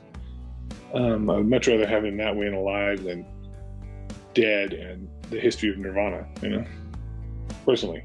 The day that Kurt died, and it was just such I remember just the way everybody felt. The shock was incredible. And, little did we know what would come down the line, losing more people from the scene. But But that was just, it was a really horrible thing. I think that Kurt would have gone and done a lot of different things and gone in a lot of different directions. I think Nirvana would have experimented with other different sounds. I think they were already considering doing different things. The crazy thing is I'd seen him a couple weeks earlier, and he'd given me his phone number, and I actually woke up that morning thinking, I should call Kurt. Courtney was always kind of bugging me to go because Kurt needed better friends, she said. And I'm like, yeah, I'll give him a call. And I'm like, it's only 10 a.m. I'll give him another hour or two at least. And then the phone rang, and that was Entertainment Weekly. And then call waiting was Rolling Stone. And then it just sort of went like that. By that Friday, when I had everything out and there was nothing to be done for the weekend, I went and had a nice dinner by myself and just kind of, broke down. I was in shock, but I was not surprised. He had been OD'd in Rome just a month before. It still puts you in shock. You love these people, you care about these people. The loss of Kurt Cobain, for many people, I wouldn't say locally, but for many people would signify the death of the local music scene. It was a monumental event and impact that changes how you look at stuff. While the death of Kurt Cobain signaled the end of Nirvana, it didn't necessarily put an end to grunge's reign, though things certainly started to change within some of the other dominating bands at the time. It's not a local club scene anymore. It's an international, global lens that is being focused on these people. And, there is no question that the double-edged sword of stardom starts putting pressure on a community, starts putting pressure on bands, starts putting pressure on individual musicians. I remember Eddie coming by the radio station when Time magazine chose to put his face on the cover of their magazine even after Kurt and Ed both declined. What price or what pressure that put on him to be the face of a generation or the face of a community of music. How pissed he was. I think that they weren't necessarily prepared for it. I don't think anybody could be prepared for it at that young of an age. When you take an area of people that were already kind of in a downtrodden area, or they're coming from really modest means, if you will, and then all of a sudden the rest of the world hears it and it's this explosion because it's a brand new sound. And you take these young men and women that were just kind of living their lives, loving playing music, doing what they always do, but all of a sudden the world is now paying attention. And I shudder to think that necessarily Kurt Cobain realized he was going to be the voice of a generation, but he was. It's a lot for a young person at any time in life, whether they're an entertainer or whether they're a sports figure. The sort of adulation that young people get at these apexes of their careers is not normal. And honestly, somebody needs to do a really serious study about it, because it can inflict a lot of grief, it can inflict a lot of confusion. There is a lot to be said about taking things slowly. Sometimes you don't have that option when the juggernaut is chugging along. People have to decide, I'm going to keep going with it, or I'm going to take a different direction. Pearl Jam's Mike McCready went to rehab in 1994, where he met John Baker Saunders, who had played in the Walkabouts. Upon returning home to Seattle, the musicians joined Barrett Martin of Skinyard and Screaming Trees to form a band, but they needed a singer. Lane Staley had been in and out of rehab to treat his own heroin addiction many times during those few years that Alice in Chains were on top of the world. So McCready invited him to participate in the project, and he later revealed that he hoped their newfound sobriety would inspire each other to stay clean. This supergroup, which also featured guest vocals from Screaming Trees' Mark Lanegan, came to be known as Mad Season, and their sole album, Above, came out in March of 1995, just a few months prior to Alice in Chains' third self-titled record, which debuted at #1 on the charts. Alice in Chains released an entertaining mockumentary home video called The Nona Tapes as a means of promoting the album, but they chose not to do a full tour in support of it. They did, however, perform a legendary MTV Unplugged set in April of 1996. Alice in Chains Unplugged, the last night that I saw Lane Staley alive, I walked up on stage with a couple of the other MTV people after the taping ended. And I walked up to Lane, I just said, "Hey Lane, man, it was really great tonight." And he said, "Well, thanks, Matt. He goes, I gotta get out of here." And it was because his girlfriend, of course, had been rushed to the hospital. He had found that out, so Sony put him on the Sony jet and flew him back to Seattle. They played a handful of shows later that year with Kiss, too. But Staley's addiction was starting to get the best of him, and a few months later, his former fiancée Demry Parrott, who's depicted with Staley on the cover of the Mad Season album, died as a result of her own struggle with drugs. Various reports note that Staley was put on 24-hour suicide watch after her death, and he became a recluse.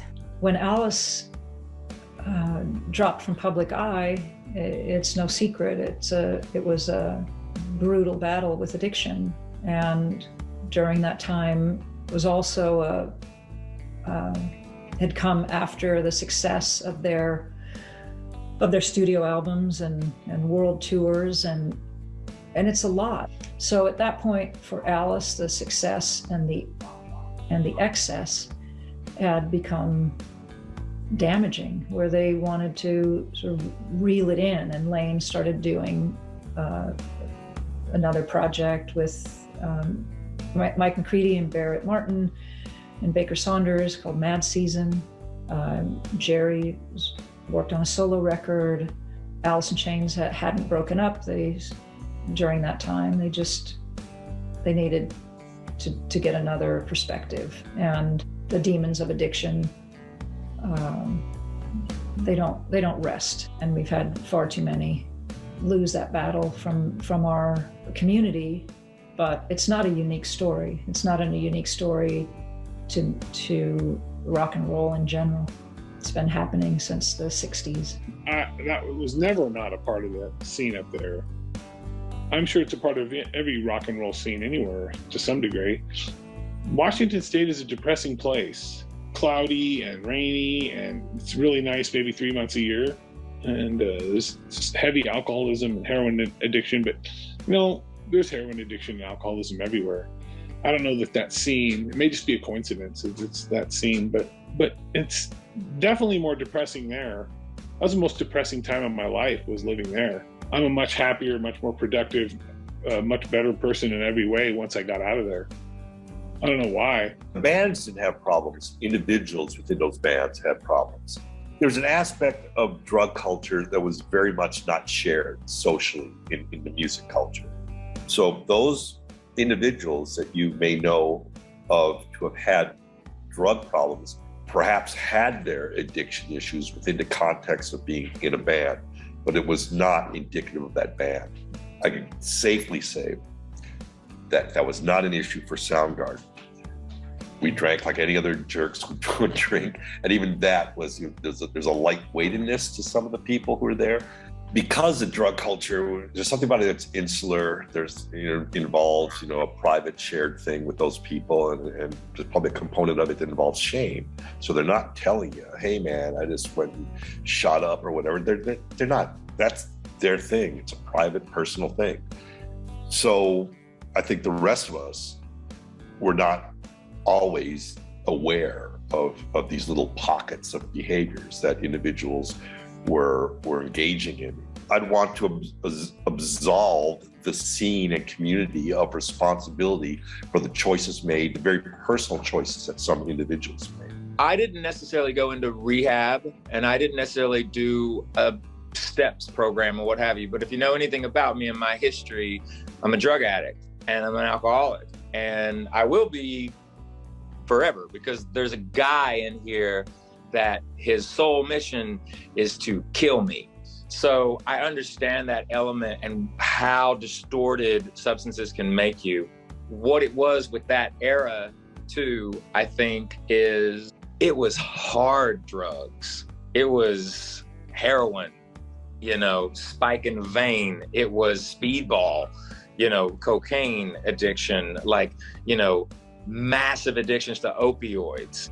And so when you're talking about these hard drugs, like, that, where it ain't fun anymore, it was binging these substances and having a warped sensibility with these young minds, thinking that they needed that. And a lot of times they were doing it to cope because, once again, the quick rise.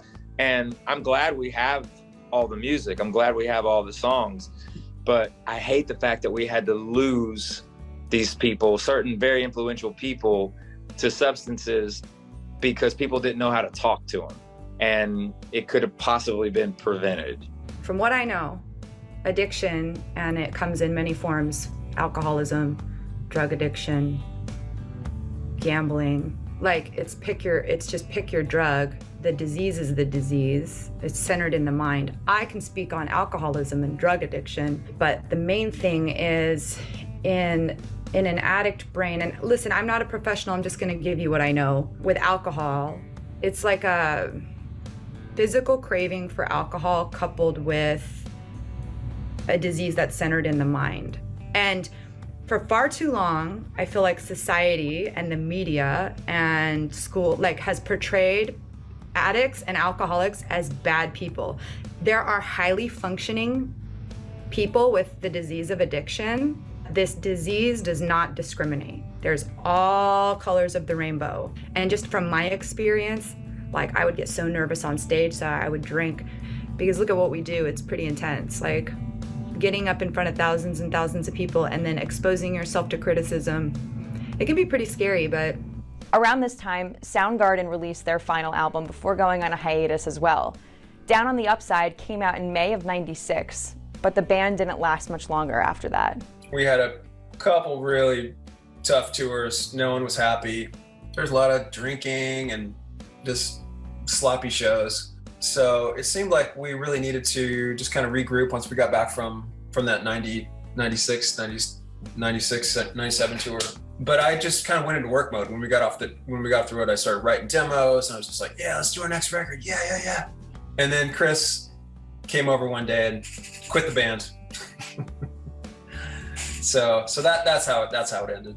By this point, Pearl Jam had released the albums Vitalogy and No Code and engaged in a boycott against Ticketmaster because they didn't want their fans to have to pay high fees in order to see them play live. Since Ticketmaster controlled many major venues, they weren't able to perform in the US for several years. Following the disbandment of Soundgarden, Matt Cameron went on to join Pearl Jam. I was working on a record with my buddy John McBain. I called up Stone at the time, who had a record label called Loose Grooves, and I called to inquire about putting out my band with John. And then Eddie got on the phone. He said, "Hey, what are you doing this summer?" I would love to go on tour with Pearl Jam. I mean, who wouldn't, But it was a sort of a fill-in. It was a fill-in for Jack Irons kind of situation when I first joined. Like, they had this tour booked, and Jack quit sort of, I don't know, maybe a month or two before the tour was going to start. So we were we made a mad dash to the rehearsal space and just kind of went through all the songs as much as possible. It took me a while to kind of get all the music learned properly, and but it was a really fun challenge. While the big guns in grunge were either taking breaks or just simply slowing down, other genres started to come to the forefront of the music industry, including post-grunge and, even more so, nu metal. Grunge wasn't dead, but it wasn't the hot new topic anymore. There is almost always historically, there is finite times in any sort of cultural movement. That's the nature of art. It keeps evolving. So the bands in Seattle in this particular movement that was under the umbrella of grunge, they got a really great run out of it. So tragedies aside, there was destined to be an obsolescence of a very tight-knit scene. It just doesn't, we don't all stay in college forever, kind of a comparison. That said, the deaths of our friends were sobering, sombering, painful experiences that absolutely gave people pause. I think because it had gotten so big and because the mainstream had embraced it, I feel like that could have had something to do with it, where it just the people just moved on, and that's just kind of what happens with art, with music. Once something becomes that big, that much of a force, then styles change and trends change and tastes change. And yeah, I think there was some burnout in the mid to late 90s on grunge. You know, anything that gets overhyped or oversaturated, there's going to be a backlash against it, you know, until it's not there anymore, and then everyone, you know, embraces it again. And I think that sort of needed to happen with grunge, particularly, you know, and the fact that Nirvana wasn't around anymore didn't help. It just had become another sort of settled rock scene.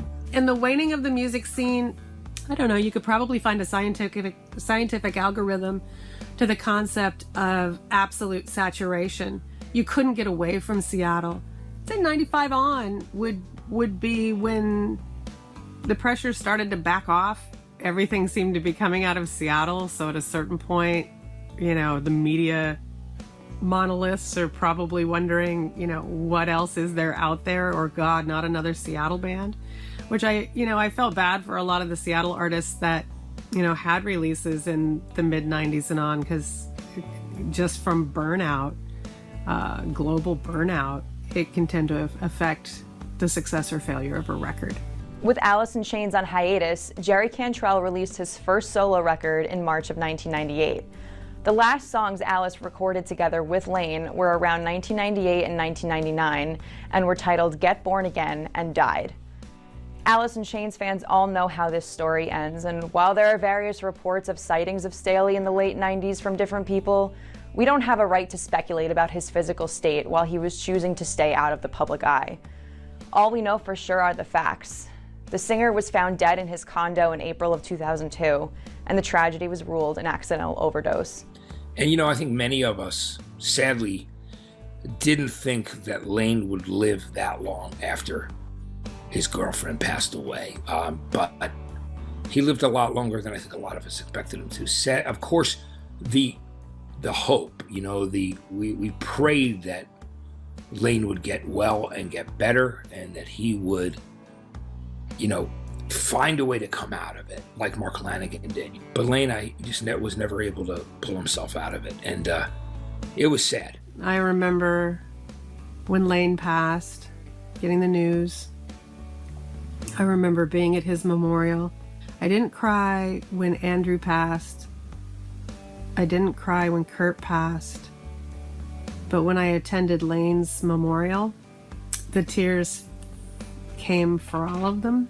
The music and the lyrics of Alice in Chains could understandably have created a misrepresentation of Lane. Lane absolutely carried a lot of pain.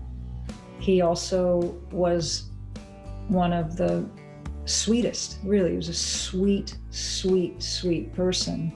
He had an incredible sense of mischief. So in his sweetness, he also loved to do many mischievous things. And I'm not talking about suffering from addiction being a mischievous thing. I'm talking about putting fart cushions underneath couch cushions. You know, that sort of merrymaking and mirth was his. He literally had a physical twinkle in his eye, and he didn't have any sense of ego that can often come along with someone that has the responsibility of having the microphone, being a singer, being a focal point. It can make people in that position have walls up. And Lane didn't have walls up. Talk about a fashion master with following no one else's drum. My God, we didn't know what color hair, how long, clothes. He was so incredibly creative in terms of his persona, his physical persona. He was an amazing young man. As we'll discuss in the next and final episode of this series, Lane Staley wasn't the last member of the Seattle scene that we lost prematurely. But rather than harping on the casualties, we're also going to discuss the impact that grunge in Seattle had on rock and roll for generations to come. I think the thing that was so great about what grunge did for rock and roll at the time is it really returned the ability for artists to be very DIY. It's because they weren't hiding any part of themselves. They were just being themselves, just that's all they knew how to do. All those bands and what they did for that period there in the early to mid 90s was so profound, had such an effect. None of us could have ever imagined that we would be writing a new chapter in rock history. I don't know that you can find a regional music scene of such breadth and depth and musical variety.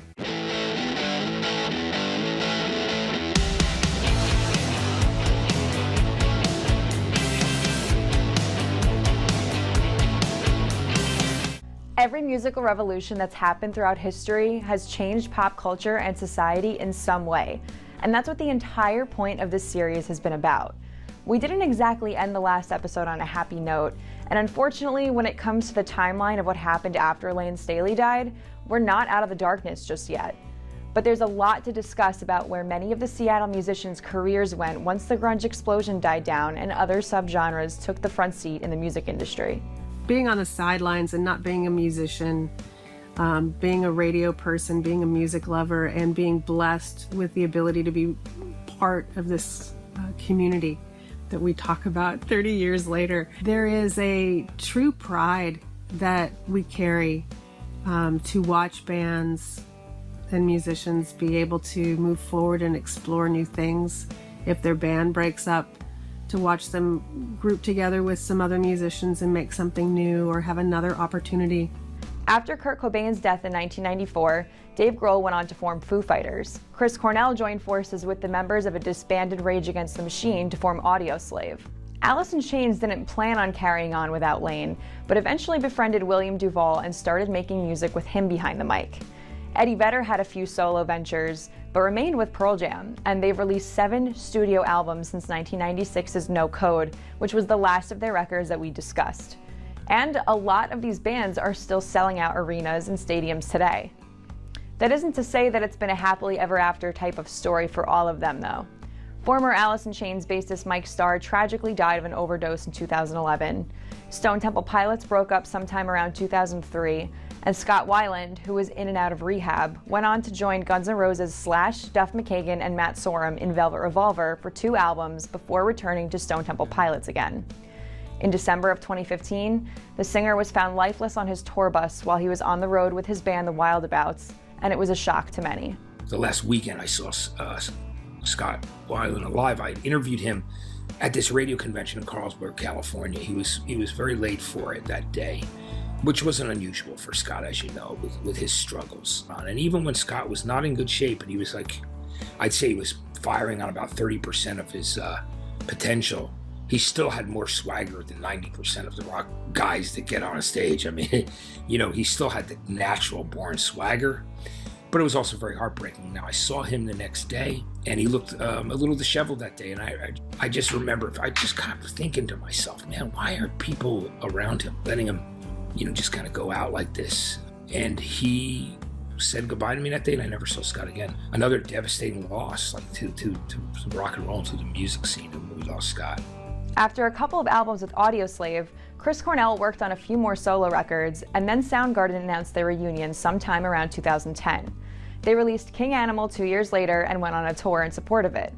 A few years later, Cornell worked on another solo record and toured extensively on his own, did a brief run with Temple of the Dog in honor of its 25th anniversary, played a one-off show with Audioslave in 2017, and then Soundgarden started working on their 7th album.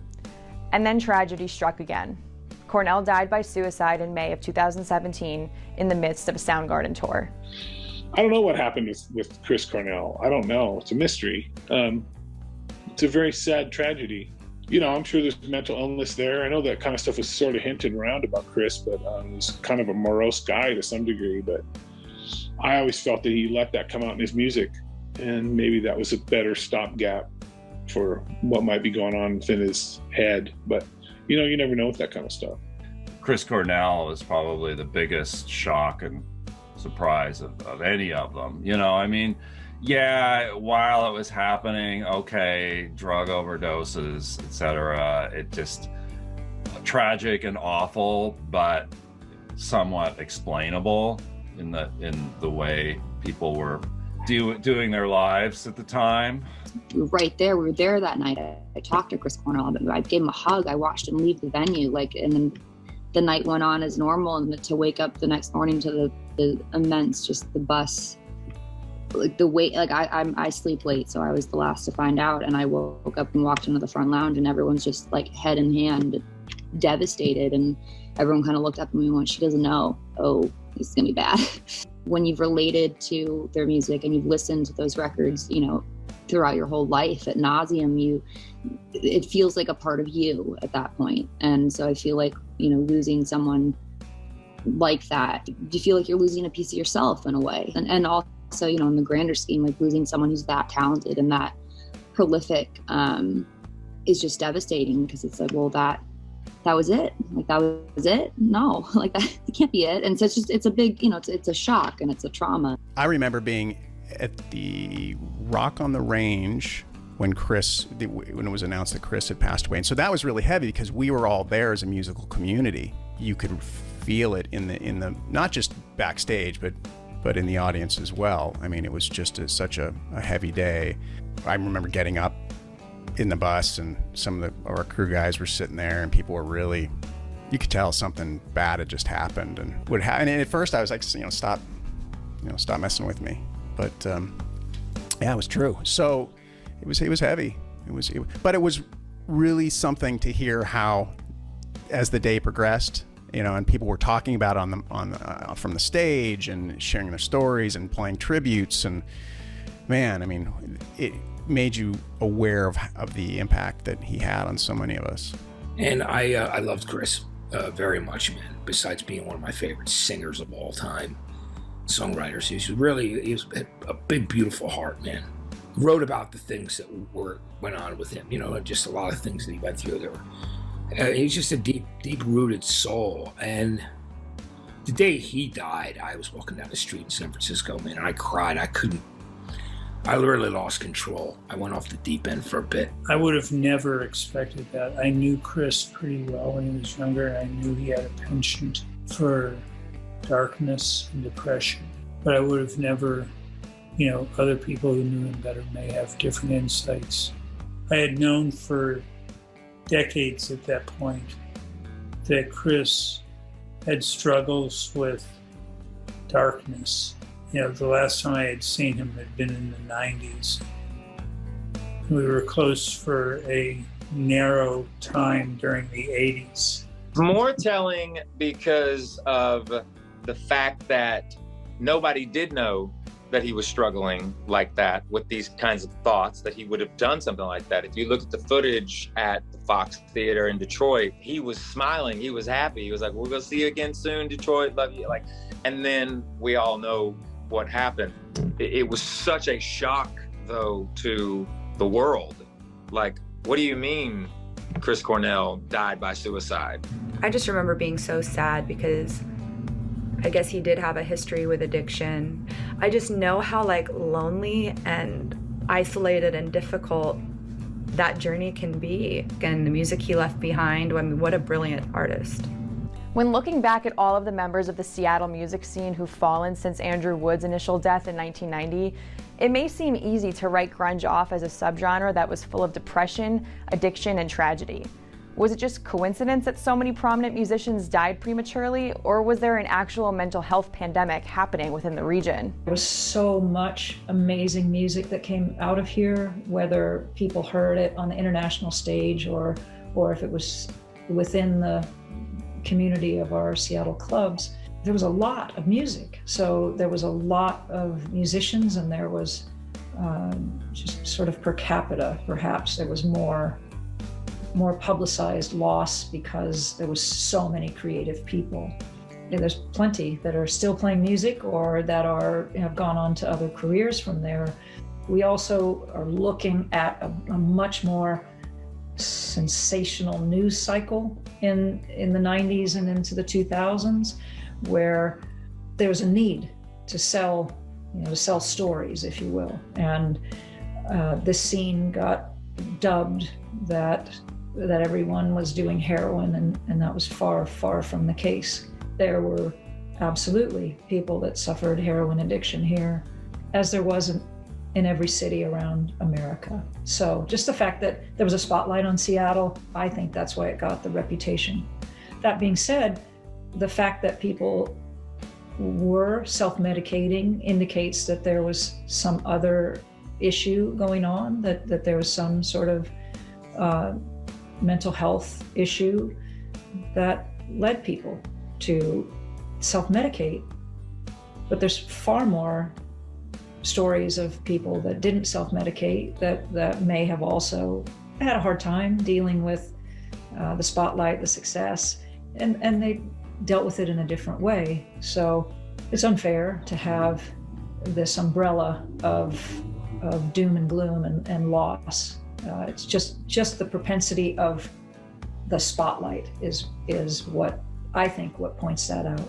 I think there's more understanding of mental health issues in general in all lines of work, and I think sometimes in the arts there's a conception that artists get to do exactly what they want, and so therefore how could they have any mental health issues? But sometimes the artist is they're sort of on that edge, on that fine line. And I don't know if it's specifically Seattle, but at the time, when our music scene was kind of taken off, there was a pretty big drug problem that was in the Northwest. There was a lot of heroin and things like that. Nothing I ever got involved with, but I did see some of my friends and contemporaries go down that path. Yeah, there is sort of this connection with drug use and mental illness attached to our music scene, which makes it even more real. Yeah, it's interesting how many casualties there were in that respect. Maybe that tells you something about how deep some of the things we were just talking about with whatever was haunting some of those guys and whatever they were trying to work through and whatever they were trying to deal with. Some of those monsters were just too big to overcome, and that's really heartbreaking.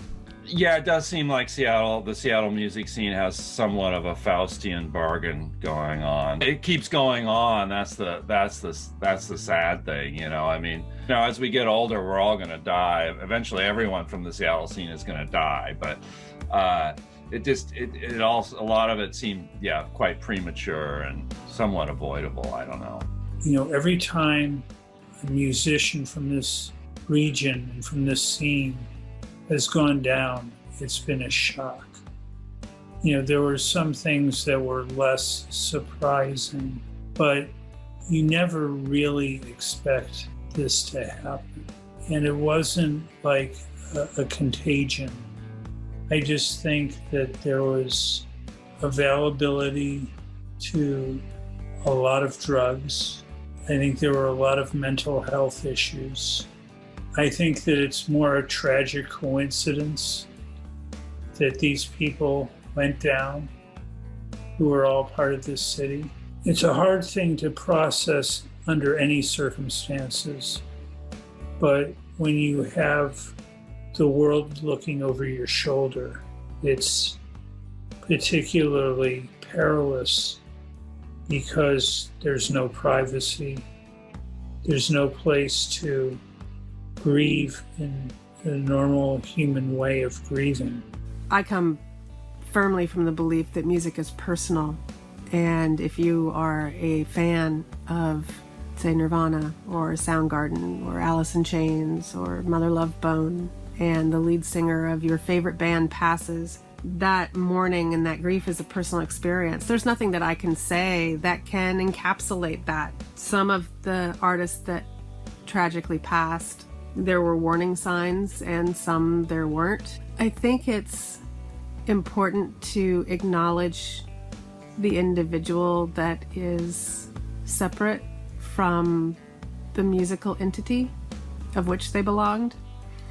And each person had their journey. All of them left a hole. Kurt passing, Lane passing, Chris passing, Sean Smith passing, Ben McMillan of Grunt Truck passing, Mia Zapata being murdered. I think people forget how many artists and how big and how completely enveloping the Seattle music scene, or grunge as you call it, became in the late 80s and early 90s. While it's impossible not to mention all of the losses, we don't want them to overshadow or tarnish the legacy of grunge. Whether these musicians are still alive today or not, the music they created and the scene that they were a part of was a monumental part of rock and roll history. When we look back on the other subgenres that came in the years after grunge's reign, there are a couple of things that are apparent in the way it influenced rock and roll. We've spoken a lot about the authenticity of the artists, their indisputable talent, and the way they push back against pop culture standards. But one of the most important aspects of the music the Seattle artists made was their transparency about real-life situations: mental illness, drug addiction, grief, and frustration with society. Many contemporary rock artists write songs about these same topics today. So did the grunge artists pave the way for these conversations to be had and for music to be so introspective?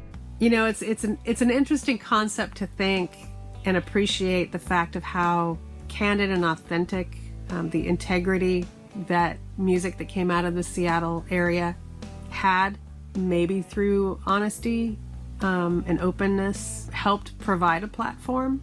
Yeah, I would. It feels good to think and recognize that, yeah, the Seattle music scene and its candor in the lyrics helped start that stage and that platform for mental health conversations going forward. You know, I think that those bands in that time era is one of the reasons why we have an awareness now of mental health and why it's so important. You listen back to those records, you listen to what's being said in those songs. You know, they gave the voiceless a voice. People are talking about it because you're programmed in life, at least how I grew up. It was like, if you're depressed or you're sad or you're upset with something, get over it. You know, that's life. Like, get over it. Some people, there's a chemical imbalance and they have to work really, really hard to balance it out. I mean, I've often told people, I started writing songs because it's cheaper than therapy. It's my outlet, and I know how people feel because I've been there. And it's why I identify with all those bands when I was growing up. Like the 90s for me, that was my high school. From like freshman year of high school to when I graduated in 1996, when I was a senior, I was in, like, that was like the mecca, for all those bands. And the thing that's interesting about all those bands, especially Nirvana, in a lot of ways, Kurt Cobain helped me look at who I really was inside and take responsibility for that, for good or for bad. I think that the fact that they were open and honest about it just proves how real they are. Like, if you are hiding something because it's taboo or considered taboo or a difficult subject matter to confront or talk about, that's never healthy. So I applaud them for speaking about it, because I think that that was the first step to which is going to be a continual process. But I'm seeing it more and more being spoken about in press now, that mental health is something that a lot of people struggle with. And it's something that shouldn't be shunned and shouldn't be, hidden. It's something that needs to be discussed so that people can actually seek help for it. I think that they were very brave, and it just kind of goes to show why those records connected to so many people. It's because they weren't hiding any part of themselves. They were just being themselves, just as all they knew how to do. I think a lot of artists are hardwired that way, to where they deal with their demons. And I feel like a lot of those artists from that scene were transparent with that. And for those of us who had our own struggles, and they would convey what they were going through, and we respected them and looked up to them, and then it made you feel like you aren't the only one. There's something about knowing that somebody else is feeling the same way you do, and somebody who's been able to take that and create something really beautiful with it. You know, that's the thing, is that you listen to some of those songs and they take all of that pain and anxiety or whatever it is, and they mold it into something beautiful, and then it's released into the world and it becomes an elixir, you know, for the rest of us. Absolutely. And now it's like as common as the grass. Like I just know so many musicians that are sober in recovery, and they don't subscribe to that stereotypical sex, drugs, and rock and roll lifestyle that was so glamorized, because enough people started dying and realizing they had a problem. But I do think, yes, thank you to these artists that are brave and step forward and talk about their struggles, because it is so common and there's so many people that just need to hear it. I think that mental health and honest songs about depression and true loneliness and despair are only more evident now, and bands aren't afraid to sing about those things and write about them because they opened the door for it. We've come a long way from that era, but they had to kick the door down.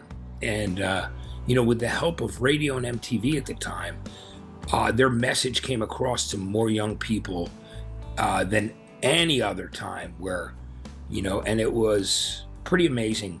There was something that I think happened in this community that was a little unique, and that was people sharing their vulnerability, sharing the fact that they had pain and they had fear, and that life wasn't perfect and the goals weren't, you know, always the excesses of rock and roll. It wasn't, they were more introspective, if you will. So maybe, just maybe, that the area got a reputation for having more mental health issues because they were simply being honest about it. There's been a lot of loss over the course of music history, and a lot of the music was, you know, was just focused elsewhere. It wasn't focused so introspectively, so internally. It was something the press wrote about a lot. It was something that the band members themselves were queried about a lot. Just the fact that they were willing to share their fear and their sorrow. So perhaps that's why it seems like this area in particular had a higher number of losses, of incidents.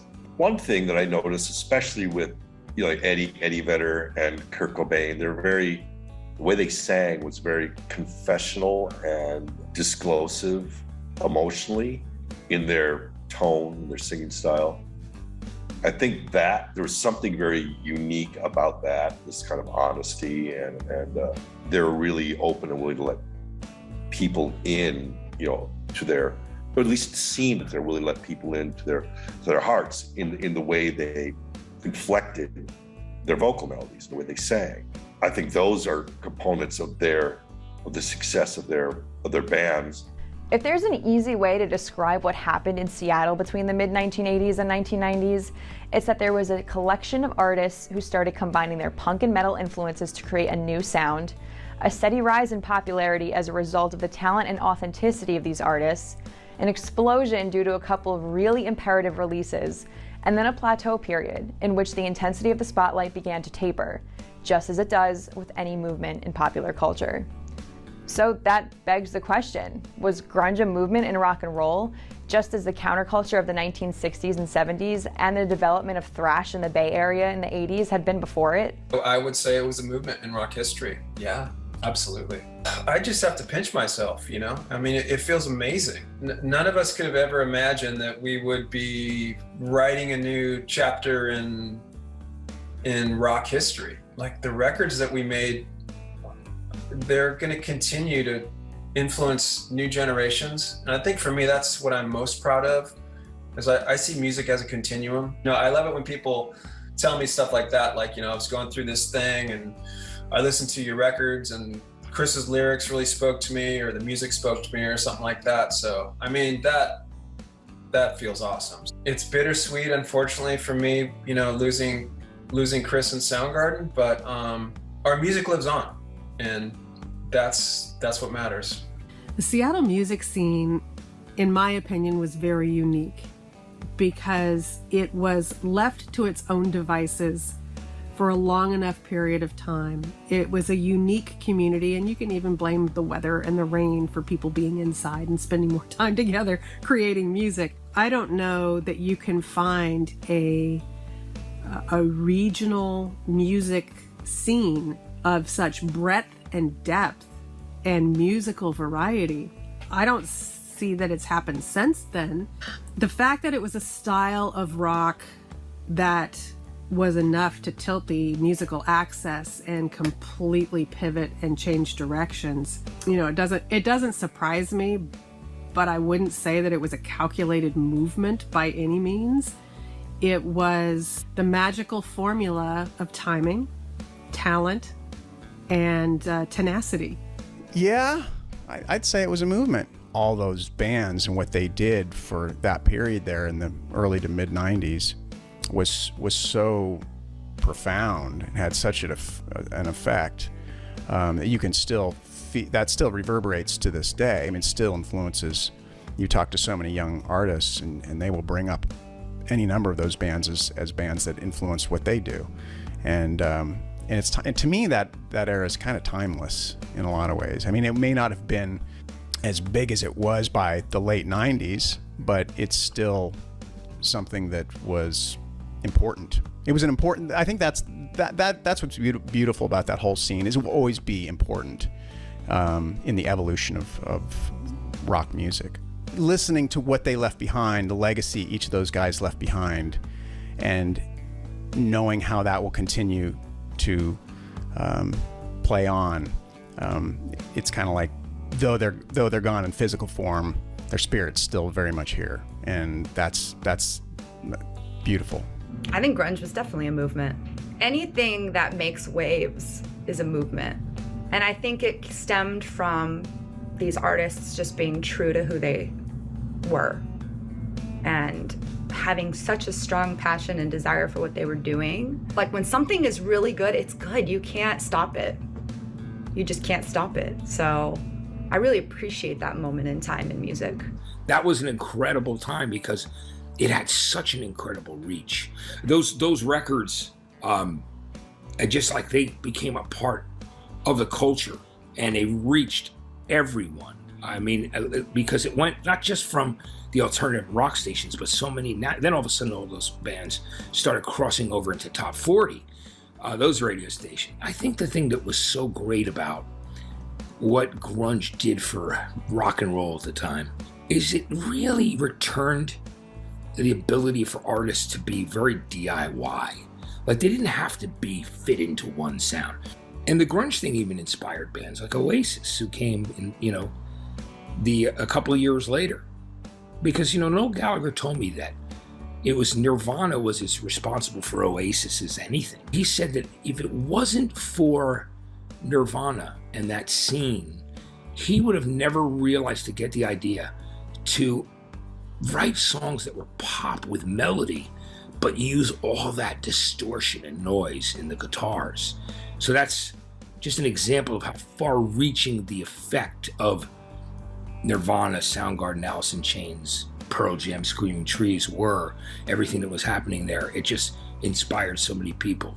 So that was one of the most exciting times in rock history. I don't think there's been a groundswell since. I think it was a movement in that it had an identity and a shared culture with the musicians in our community in the Seattle area, as well as those we shared those sort of aesthetic and cultural values with from other communities, other bands, and other record labels. So that identity, we definitely had a friendship and sound that would distinguish us both culturally and aesthetically from other movements. It was a movement, I think, just because geographically it came out of one place for the most part.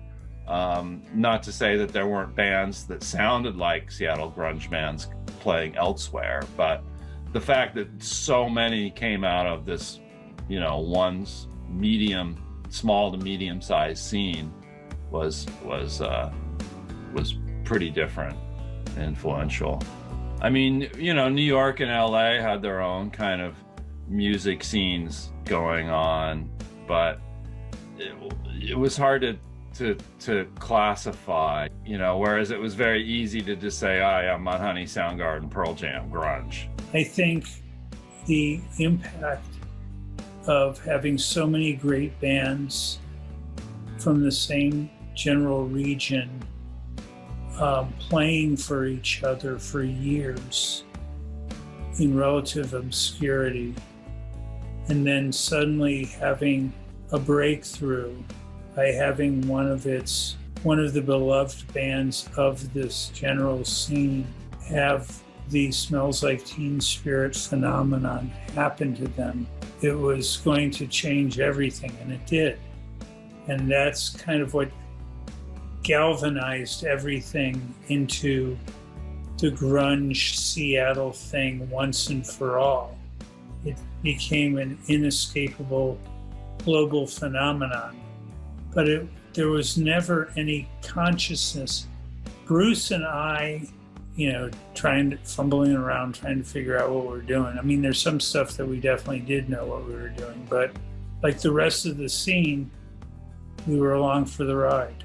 For me, it's been a lot of fun. I've been able to make a career out of something that I enjoy. A lot of stories to tell, a lot of great music. I wouldn't suggest it for everybody to go out and create a global music phenomenon. But if it lands on your lap, don't throw it away. For the most part, the thing that I respect most about the musicians in Seattle that I've had the pleasure of working with is how their feet are still firmly on the ground. I didn't feel a lot of pretentiousness. They just wanted to be real, and they were fans of music and wanted to play. And when your passion is to play and make music, it's quite a sight to see. Well, there you have it. And that concludes our 30 Years of Grunge series. Thank you to all of the incredible individuals that gave us their time to participate in this project and tell us their stories, to all of the musicians who created this timeless era in music, and to all of you for being fans and for watching.